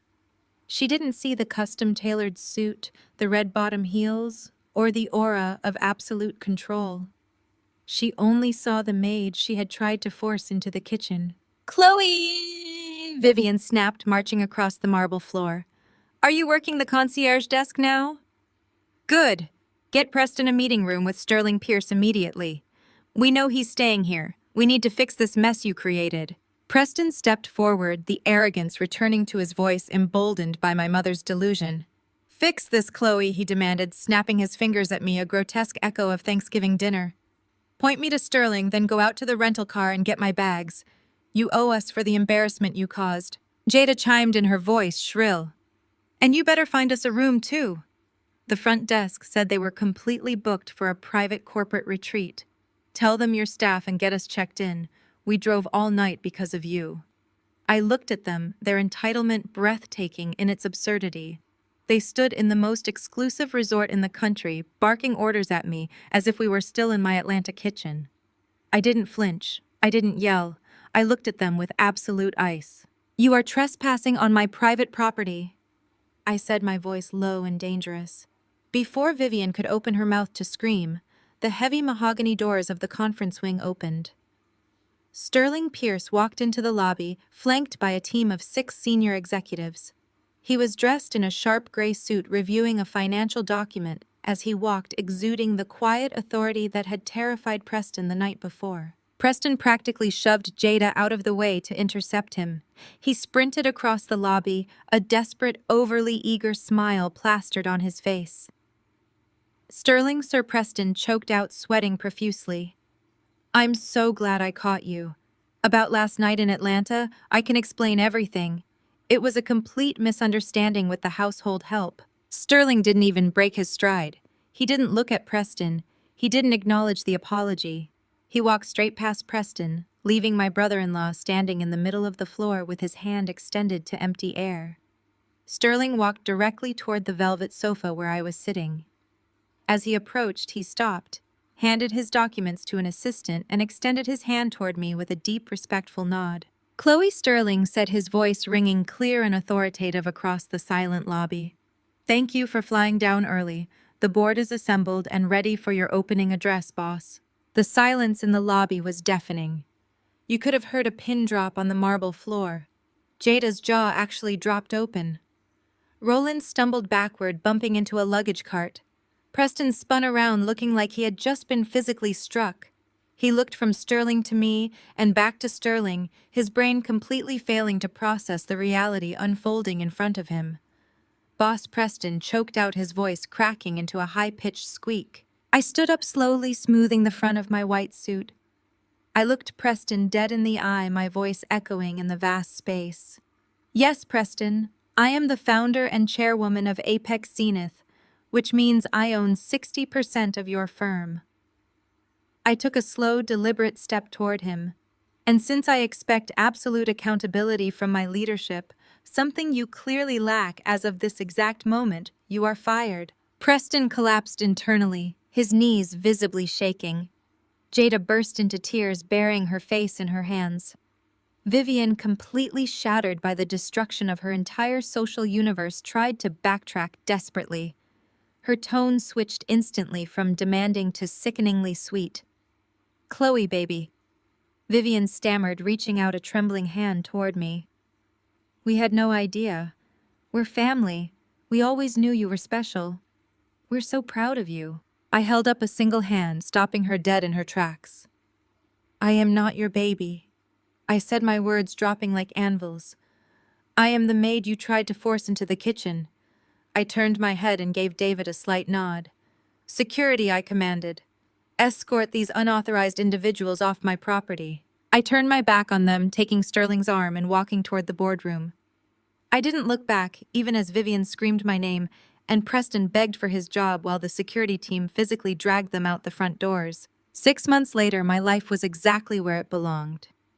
Preston was unemployed and completely unhireable in the financial sector after the news of his termination spread. Jada deleted all her social media accounts, unable to face the embarrassment. My parents' social standing in Atlanta was entirely ruined after the truth leaked to their entire country club. I was sitting on my yacht, thriving in absolute peace. Blood makes you related. I checked my reflection one last time in the expansive mirror of the executive dressing suite. The white, custom-tailored suit fit like armor, the gold accents gleaming under the soft, recessed lighting.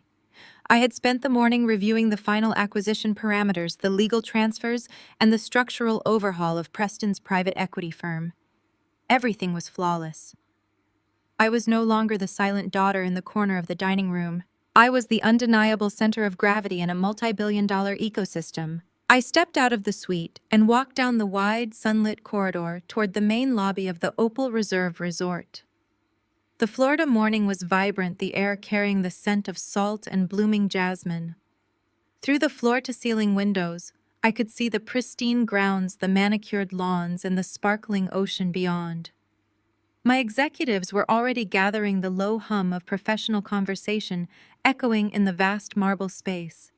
I was completely in my element, powerful, respected, and surrounded by brilliant minds who hung on my every word. As I approached the center fountain, my head of security, David, materialized from the periphery.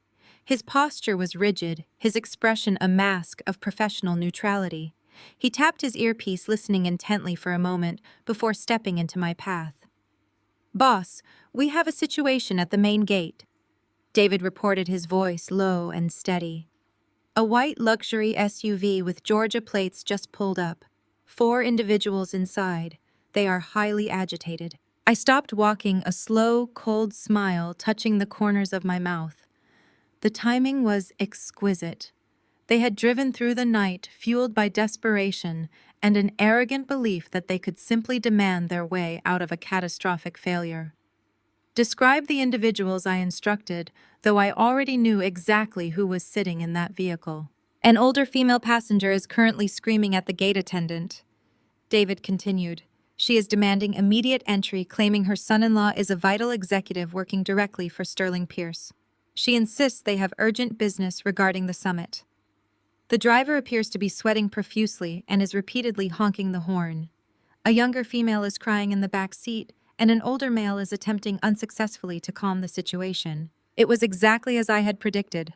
Vivian was deploying her usual tactic of loud, entitled aggression, expecting the world to bow to her volume. Preston was unraveling the reality of his impending professional doom, manifesting as pure panic. Jada was reverting to tears, her primary defense mechanism, when the golden child facade cracked, and Roland was uselessly attempting to maintain order in a situation he had entirely lost control over. "They are demanding to see the resort manager," David added. "The older female is threatening to have the gate attendant fired." I looked around the opulent marble lobby. My managing directors were sipping artisan coffee. My security personnel were positioned perfectly at the exits. The stage was set and the audience was present. This was not a private family squabble. This was a corporate reckoning. "Let them through, David!" I commanded, my voice devoid of any emotion. "Open the gates. Escort them directly into the main lobby." David raised an eyebrow, a flicker of surprise breaking through his professional demeanor. "Boss, are you certain they are highly combative?" "I am absolutely certain," I replied. "Do not tell them who authorized their entry. Let them believe their arrogant demands actually worked. Let them think they have bullied their way into the summit. I want them to walk right in here expecting to find a desperate hiding maid, only to find the architect of their destruction." "Copy that," Boss David replied, his tone returning to crisp efficiency. He relayed the order into his radio. "Perimeter team, open the main gates. Escort the white SUV to the central valet. Do not engage in conversation." I stood near the center fountain adjusting the cuffs of my white blazer. The water cascaded behind me, a soothing contrast to the impending storm. I took a deep breath of the fragrant air and waited for the heavy mahogany doors to open. The final act of their humiliation was about to commence, and I was going to savor every single second of it. I watched them march across the polished marble floor of the grand lobby. They were a walking disaster. Vivian was leading the charge, but her usually immaculate hair was frizzy from the humidity and the grueling 14-hour car ride.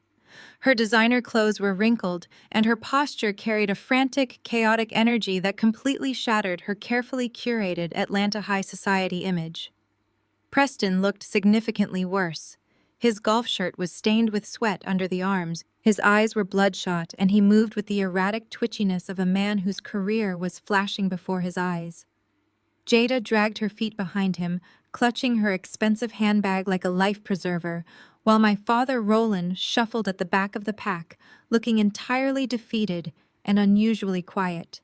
They looked completely out of place in the opulent, serene setting of the Opal Reserve Resort. Yet their signature arrogance remained entirely intact. Vivian locked eyes with me. She marched straight past the actual concierge desk, ignoring the highly trained resort staff, and headed directly for the center fountain where I was standing. Her mind deeply infected with her own toxic prejudice and unwavering belief in my inferiority completely bypassed the reality of the situation. She did not see my custom-tailored white designer suit. She did not register the gold accents, the flawless styling, or the red bottom heels. She only saw her scapegoat daughter standing in a hotel lobby, which to her meant I was simply the hired help. "Chloe." Vivian snapped, her voice sharp and echoing off the high ceilings, drawing the discreet attention of several nearby executives. "Are you working the concierge desk now? I suppose it is a step up from your usual catering gigs, but we do not have time to discuss your employment choices. Get Preston a meeting room with Sterling Pierce immediately. We know he is staying here. We need to fix this mess you created last night." Before I could even process the sheer delusion of her demand, Preston stepped forward. The audacity of this man was astounding. He was practically vibrating with panic, his entire professional life hanging by a thread, yet he still felt entitled to order me around. He raised his hand and snapped his fingers directly in my face, a repulsive, aggressive echo of our Thanksgiving dinner. "Fix this!" Chloe, Preston demanded, his voice cracking with desperation and unearned authority. "Point me to Sterling's suite right now. Then go out to the rental car and get my bags. You owe us for the total embarrassment you caused my career. Do your job and make yourself useful for once." Jada pushed her way to the front, crossing, her arms defensively, her face pinched in a scowl. "And you better find us a room too." The actual front desk staff said they were completely booked for some private corporate retreat. "Tell your manager you are staff and get us checked in." We drove all night through 3 different states because of your petty little stunt, and I am not sleeping in a rental car. I looked at the 4 of them. They stood in the center of the most exclusive resort in Palm Beach, surrounded by high-level executives and elite security personnel barking orders at me, as if we were still standing on the linoleum floor of my kitchen. They were completely and utterly disconnected from reality. I did not flinch. I did not raise my voice. I did not offer a single word of defense or explanation. I simply looked at them with absolute ice.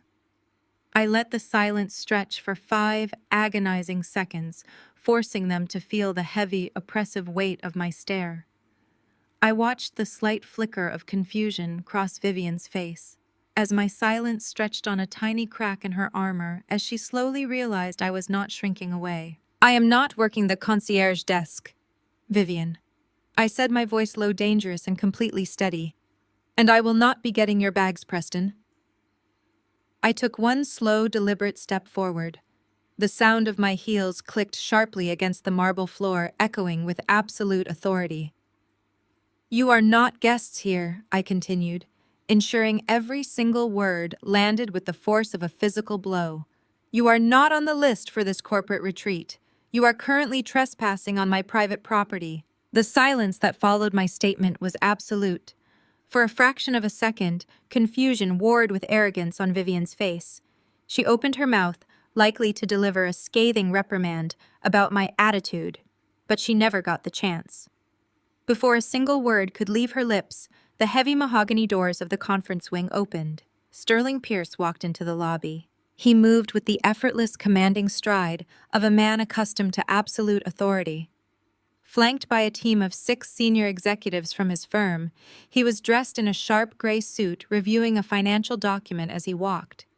He exuded the exact same terrifying composure that had sent Preston into a spiral the night before. Preston spotted him instantly.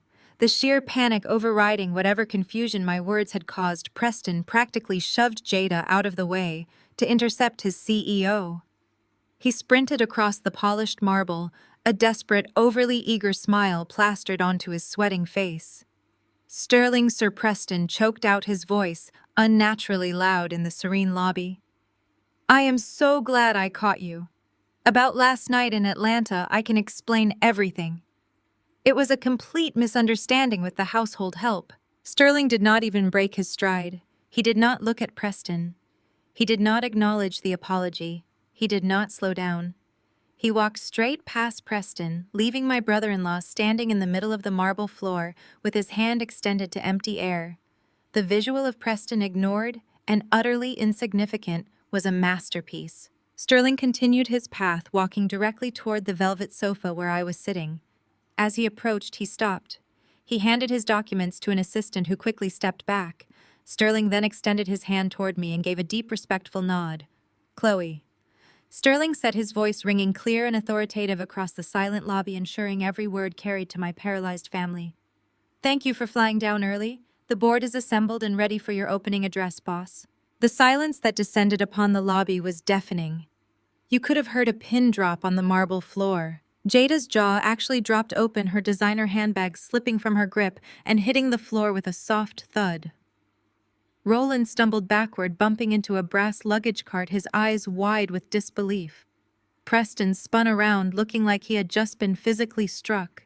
He looked from Sterling to me, and then back to Sterling, his brain completely failing to process the reality unfolding in front of him. Boss Preston choked out, his voice cracking into a high-pitched squeak, devoid of any bravado.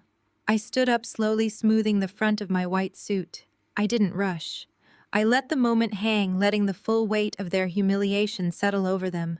I looked Preston dead in the eye, my voice echoing in the vast space, carrying the absolute authority of the position I held. "Yes, Preston," I said, cold and clear.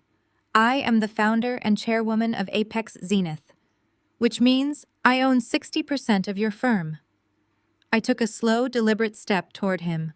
And since I expect absolute accountability from my leadership, I continued, my gaze locking him in place. "Something you clearly lack. As of this exact moment, you are fired." Preston collapsed internally. His knees visibly shook and he slumped against a marble pillar, the realization of his complete professional destruction washing over him. Jada burst into tears, burying her face in her hands, the facade of the golden child entirely shattered. Vivian, however, was a different breed of delusional. Completely unmoored by the destruction of her entire social universe, she tried to backtrack desperately. Her tone switched instantly, abandoning the shrill demands and adopting a sickeningly sweet, placating cadence. "Chloe, baby," Vivian stammered, stepping forward and reaching out a trembling hand toward me. "We had no idea. We're family. We always knew you were special. We're so proud of you. I held up a single hand, stopping her dead in her tracks. I am not your baby. I said, my words dropping like anvils. I am the maid you tried to force into the kitchen. I turned my head slightly and gave David a brief nod. Security? I commanded, my voice projecting across the lobby. Escort these unauthorized individuals off my property. I turned my back on them, taking Sterling's offered arm, and began walking toward the boardroom. I didn't look back. I didn't need to. I could hear Vivian screaming my name, her voice shrill with panic. I could hear Preston begging for his job, his pleas echoing off the marble. And I could hear the firm professional commands of my security team as they physically dragged my family out the front doors. 6 months later, my life was exactly where it belonged.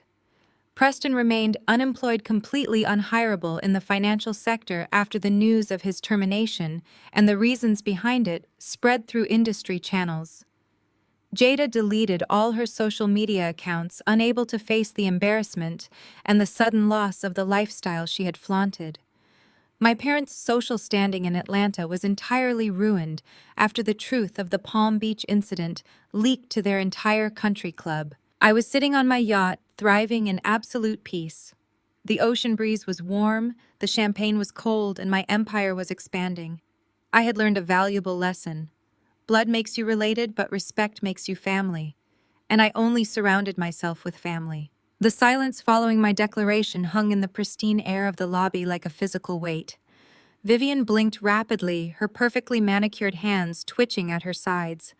She opened her mouth to speak, likely to deliver another condescending reprimand about my attitude, but the words never materialized.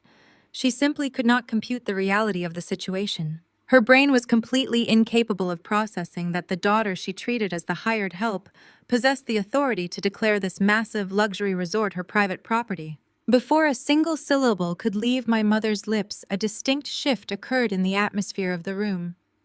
The low hum of professional conversation from my assembled executives instantly ceased. The heavy mahogany double doors leading from the executive conference wing swung open with a synchronized quiet thud. Sterling Pierce walked into the grand marble lobby. He did not just enter a room, he commanded it. Flanked by a specialized team of 6 senior executives from his firm, Sterling moved with the effortless predatory stride of a man who held absolute authority. He was dressed in a sharp, flawlessly tailored gray suit. His attention was focused downward, reviewing a leather-bound financial document as he walked, but his presence alone was enough to dictate the energy of the entire space. He exuded the exact same terrifying composure that had sent my brother-in-law into a complete downward spiral the night before. Preston spotted his CEO instantly, the sheer panic overriding whatever momentary confusion my words had caused him. Preston went into absolute survival mode. The desperate need to salvage his career completely shattered any remaining shred of his so-called Southern gentleman facade.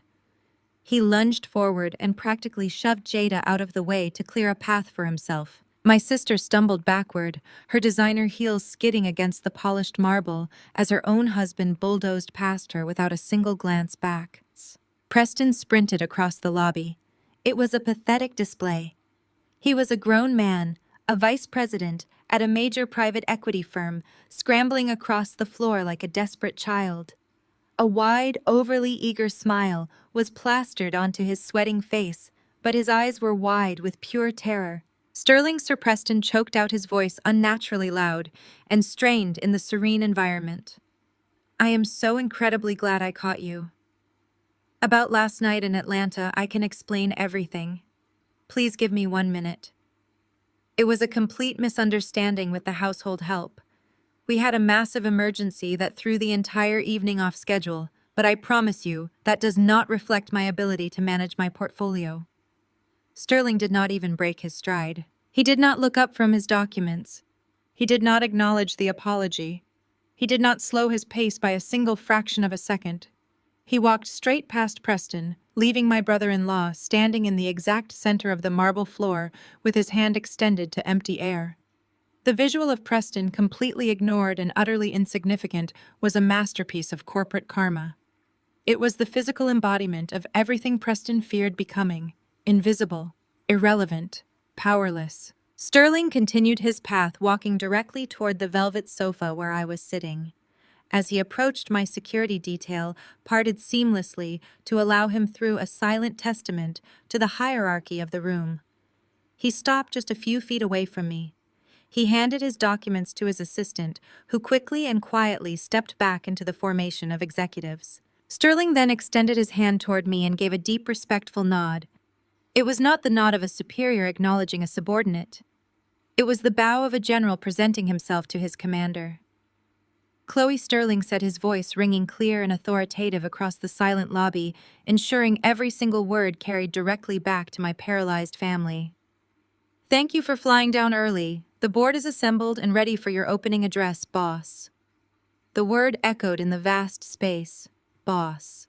It hung in the air, suspended over the fountain and the crystal chandeliers. I remained seated for just a moment longer, letting the absolute weight of that single syllable drop like an anvil onto the people who had spent my entire life trying to keep me underneath their boots. I looked past Sterling toward my family. They were frozen statues of pure horror. Vivian was staring at Sterling as if the man had just spoken in tongues. Jada was clutching her arm where her husband had shoved her mouth slightly open. Roland was gripping the edge of a brass luggage cart for physical support. And Preston looked as though the floor had simply vanished from beneath his feet. His eyes darted from his billionaire CEO to the woman he had ordered to press his suit just 24 hours ago. His brain was visibly short-circuiting, unable to reconcile the reality of what he had just witnessed. They had driven through the night completely fueled by arrogance and entitlement. They had stormed the gates of my sanctuary, planning to drag me back to their toxic reality. They had expected to find a woman they could break. Instead, they found a woman who owned the very ground they were trespassing on. They found a woman who commanded the respect of billionaires. They found the architect of their complete and utter destruction, and the realization was absolutely destroying them in real time. The silence in the lobby is absolute. The ambient noise of the luxurious resort seems to vanish entirely, sucked into the vacuum of my family's collective shock. Preston's face drains of all color, replacing his flushed, sweaty panic with a sickening, translucent gray. His mouth opens and closes several times, resembling a fish suffocating on dry land. The cognitive dissonance is physically breaking him in real time. He is trying to reconcile the quiet sister-in-law he treated like a servant with the ultimate corporate authority standing before him. Boss Preston chokes out.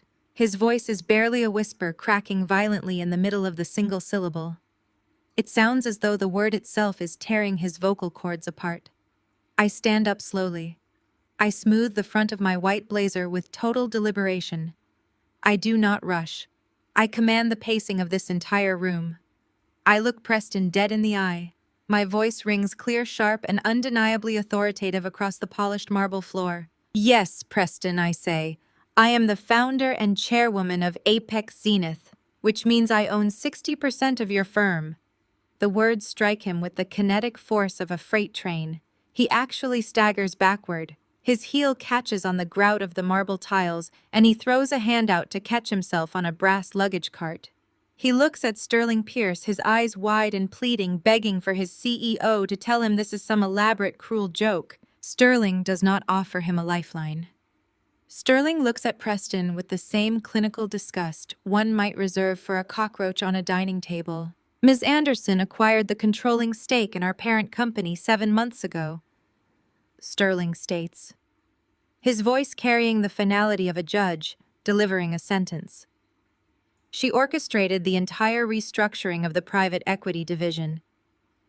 She is the sole reason our quarterly projections have exceeded expectations.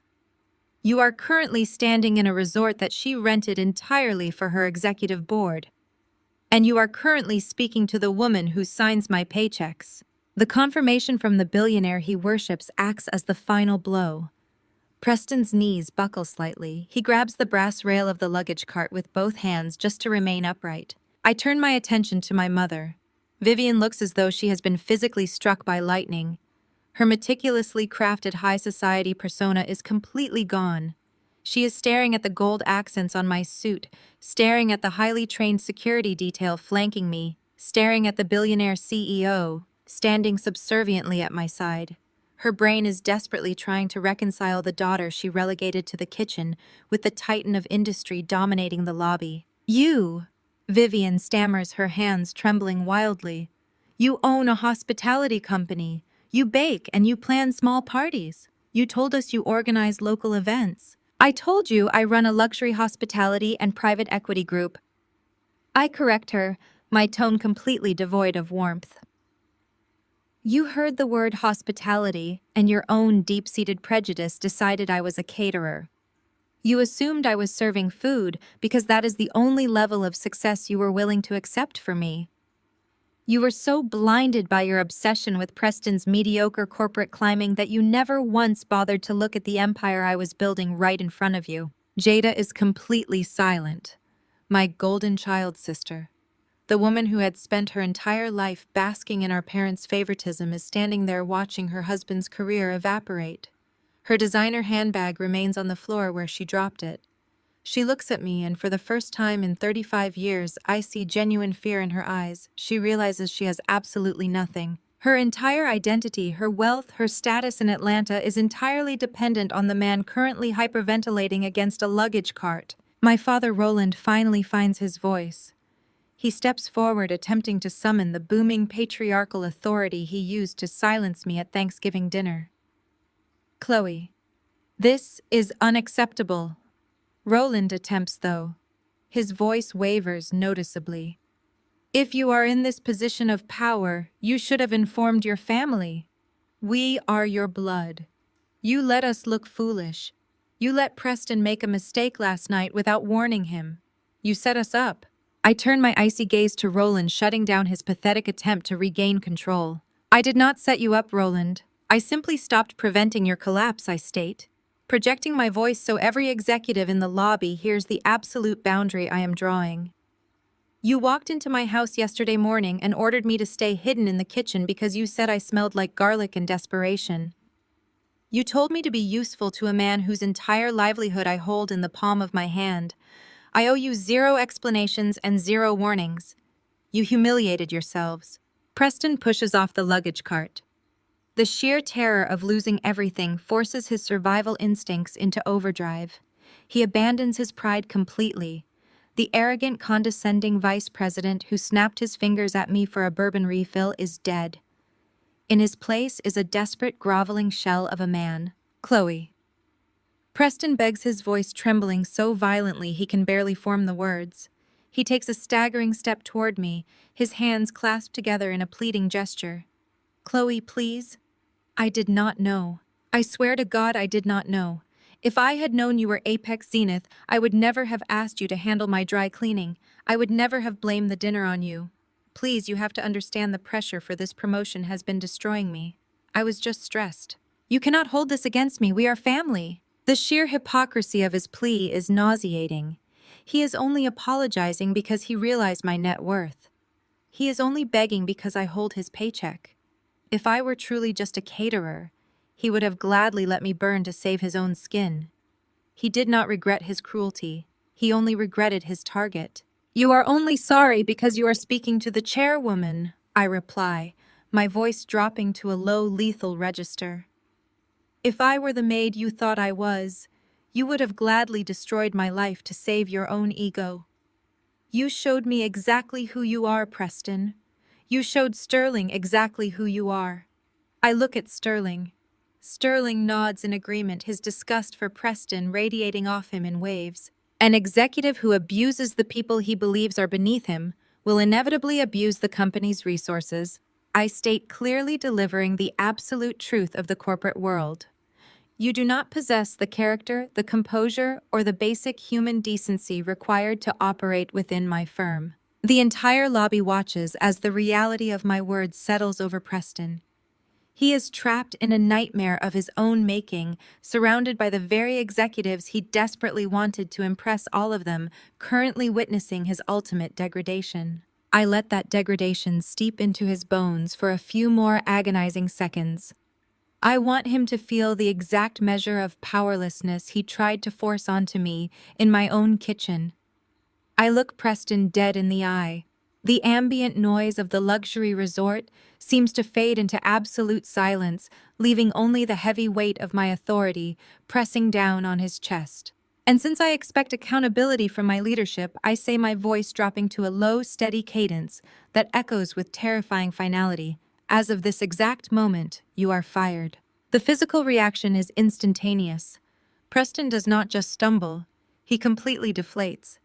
The expensive golf polo he wore to impress his CEO suddenly looks like a cheap rag clinging to a broken man. His knees buckle beneath him, and he drops straight down onto the polished marble floor of the lobby. A grown man, a former vice president, weeping in the center of an elite corporate summit. He clutches his chest, gasping for air as a full-blown panic attack takes hold. He realizes the multi-million-dollar deals he was banking on, the bonuses, the country club dues. The entire facade of his arrogant existence are instantly vaporized. "Chloe, you cannot do this." Preston gasps, his voice trembling so violently he can barely form the words. "My mortgage, the car payments. We just put a massive down payment on the vacation home in Aspen. You are ruining my life over one dinner." "I am not ruining your life, Preston." I correct him smoothly, looking down at him with absolute zero empathy. "I am simply refusing to finance your incompetence. You ruined your own life the second you decided your ego was more important than your character. You thought you could treat a black woman like a servant, snap your fingers in her face, and still collect a massive paycheck from her firm. You severely miscalculated." Beside him, Jada shatters. The golden child facade dissolves into a messy, hysterical reality. She lets out a sound that is not a sad cry, but a terrified shriek of a woman who just realized her platinum credit cards are about to be declined. She drops to her knees next to her husband, her designer handbag completely forgotten on the floor.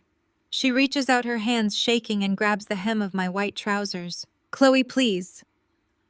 Jada begs, tears streaming down her face, ruining her flawless makeup. "You are my sister. You cannot take his job. If he loses this promotion, we lose everything. We will be a laughingstock in Atlanta. You have to give him another chance. You have to fix this." I look down at my sister, the woman who stood in my kitchen and demanded I wipe the grease off her plates. The woman who smirked when our parents treated me like an outsider because I did not fit their shallow mold of success. "You should have thought about your lifestyle before you married a man who blames the help for his own failures," I tell her, my voice devoid of any sisterly affection. "You wanted to be the wife of a powerful executive, Jada, but you married a coward, and I do not keep cowards on my payroll." Preston looks up at Sterling, desperate for a lifeline. He crawls forward slightly, his hand slipping on the marble. "Sterling, sir, please." Preston pleads, his voice cracking with desperation. "You know my portfolio. You know my profit margins. You know what I bring to the firm. You cannot let her do this to me." Sterling does not even blink. He looks down at Preston with absolute icy disgust. "Ms. Anderson is the chairwoman." Sterling states, his voice carrying the finality of a judge delivering a lethal sentence. "Her word is the absolute law of Apex Zenith. Furthermore, I entirely agree with her assessment. Your termination is effective immediately." Sterling turns to one of his managing directors standing nearby. "Contact Human Resources." Sterling instructs, crisp and professional. "Cancel his executive severance package. He violated the morality and conduct clause by publicly degrading a superior." Preston's eyes bug out of his head. A superior?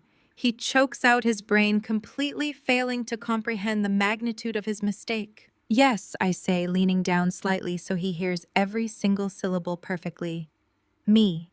Every time you mocked me at Sunday dinner, every time you treated me like the hired help, you were openly harassing the majority shareholder of your company."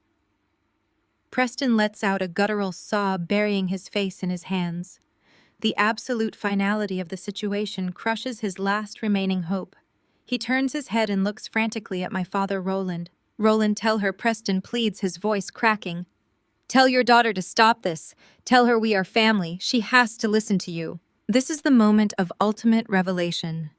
For years, Roland worshipped Preston. He commanded me to serve Preston quietly.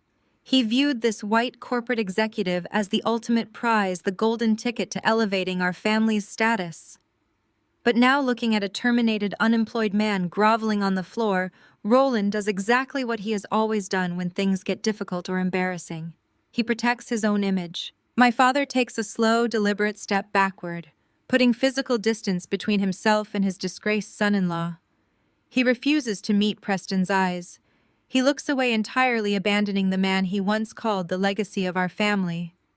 Roland will not risk angering the billionaire CEO standing in front of him, and he certainly will not risk angering the daughter who just revealed she holds more power than anyone in the room. I smile a cold, satisfied smile. "Look at that Preston," I say softly, ensuring he witnesses the exact moment his value expires. The moment you lose your status, you lose his respect. You are no longer useful to him. Welcome to my world. Jada wails louder, clutching her husband's arm, her sobs echoing off the high ceilings. Vivian stands completely paralyzed, her mouth opening and closing silently as she watches her perfect social standing evaporate into thin air. They came here to drag me back to my place, to force me back into the kitchen where they believed I belonged.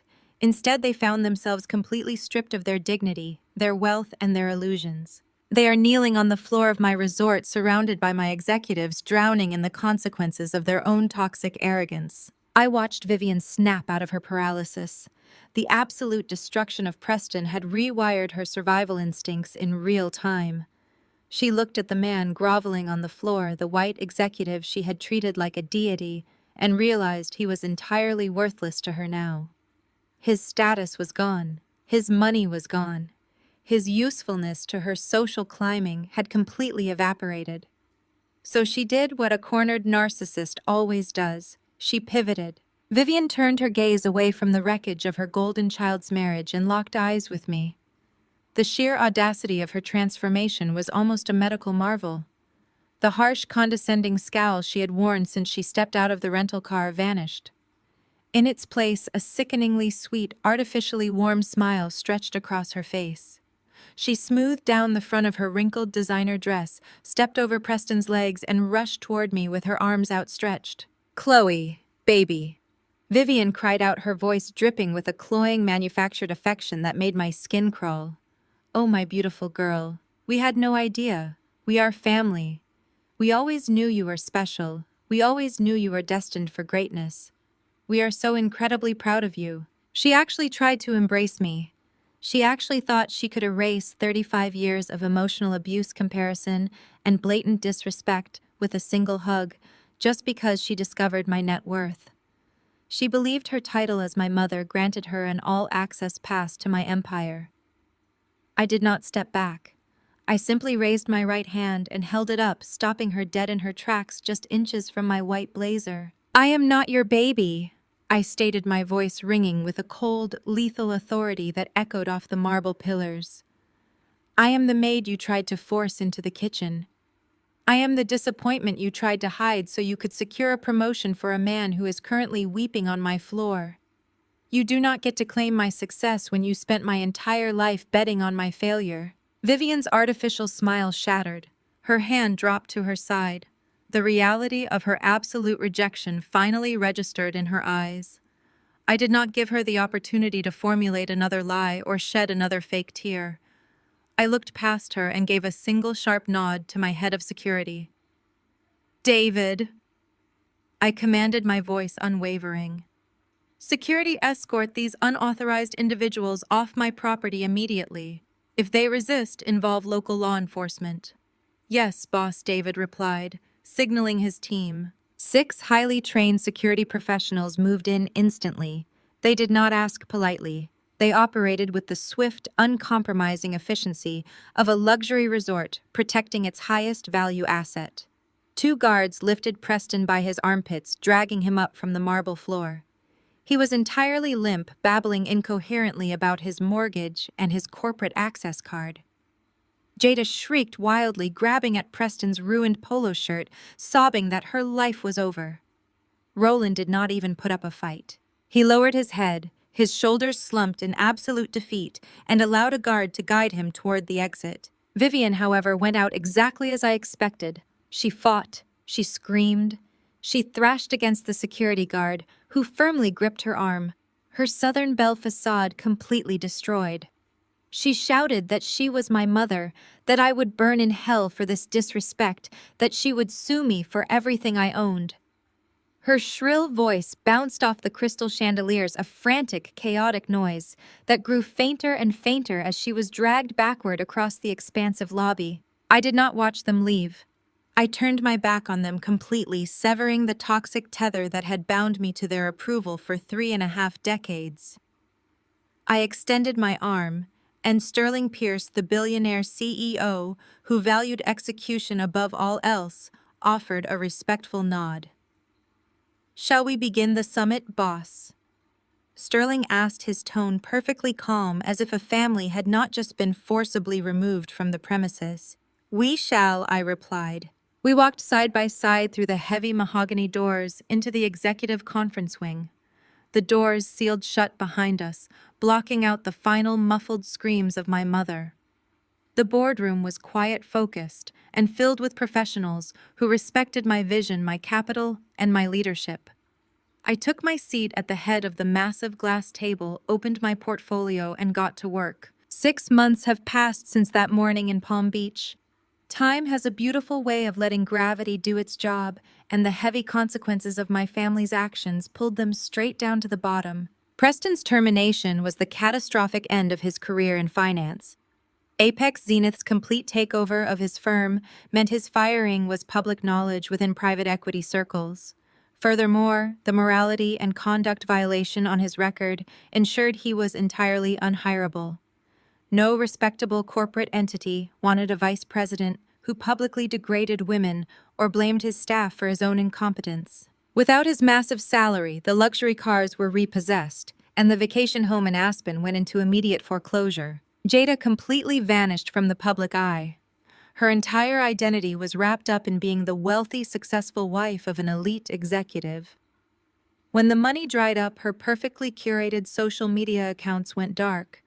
There were no more posts about designer hauls, no more pictures of country club brunches, no more bragging about her flawless life. She was forced to face the harsh reality of living on a budget she had spent her whole life mocking. The fallout for my parents was arguably the most poetic. Atlanta high society is incredibly small and fiercely protective of its image. The truth about what happened at the Opal Reserve Resort did not stay in Florida. Wealthy circles talk, and the gossip spread like wildfire through their church groups and their exclusive country club. Everyone learned that Vivian and Roland had treated their self-made billionaire daughter like a servant to impress a white executive who ended up getting fired by that very same daughter. The sheer embarrassment was terminal. They were quietly phased out of their social committees. Dinner invitations ceased. They became social pariahs in the very community they had sacrificed my mental health to impress. I am sitting on the upper deck of the Zenith, my super yacht anchored in the clear turquoise waters off the coast of the Bahamas. The sun is setting, casting a brilliant golden glow over the ocean. I have a chilled glass of champagne in my hand and a multi-billion-dollar portfolio that continues to grow every single quarter. I do not miss them. I do not feel an ounce of guilt. I spent years contorting myself to fit into a space they deliberately made too small for me. I spent years swallowing their insults, accepting their scraps, and believing their lie that I was not enough. They taught me a very painful but necessary lesson about the reality of human nature. They taught me that proximity does not equal loyalty. I took a deep breath of the warm, salty air, leaning back against the plush cushions. I am surrounded by a team that honors my vision, friends who celebrate my authenticity, and a life that I built entirely on my own terms. Blood makes you related, but respect makes you family. And I only share my table with family. The most profound lesson here is that your worth is never defined by people committed to underestimating you. Instead of begging for a seat at her family's toxic table, Chloe silently built her own empire. True power doesn't need to shout, argue, or seek validation from abusers. When you walk away from conditional love and focus on authentic growth, karma has a poetic way of exposing the frauds. Remember, blood only makes you related, but consistent respect is what makes you family. Never shrink yourself to fit into spaces you have already outgrown. Build your own table instead. Have you ever had to cut off toxic relatives to protect your peace and build your own empire? Share your story in the comments below, and don't forget to smash that like and subscribe button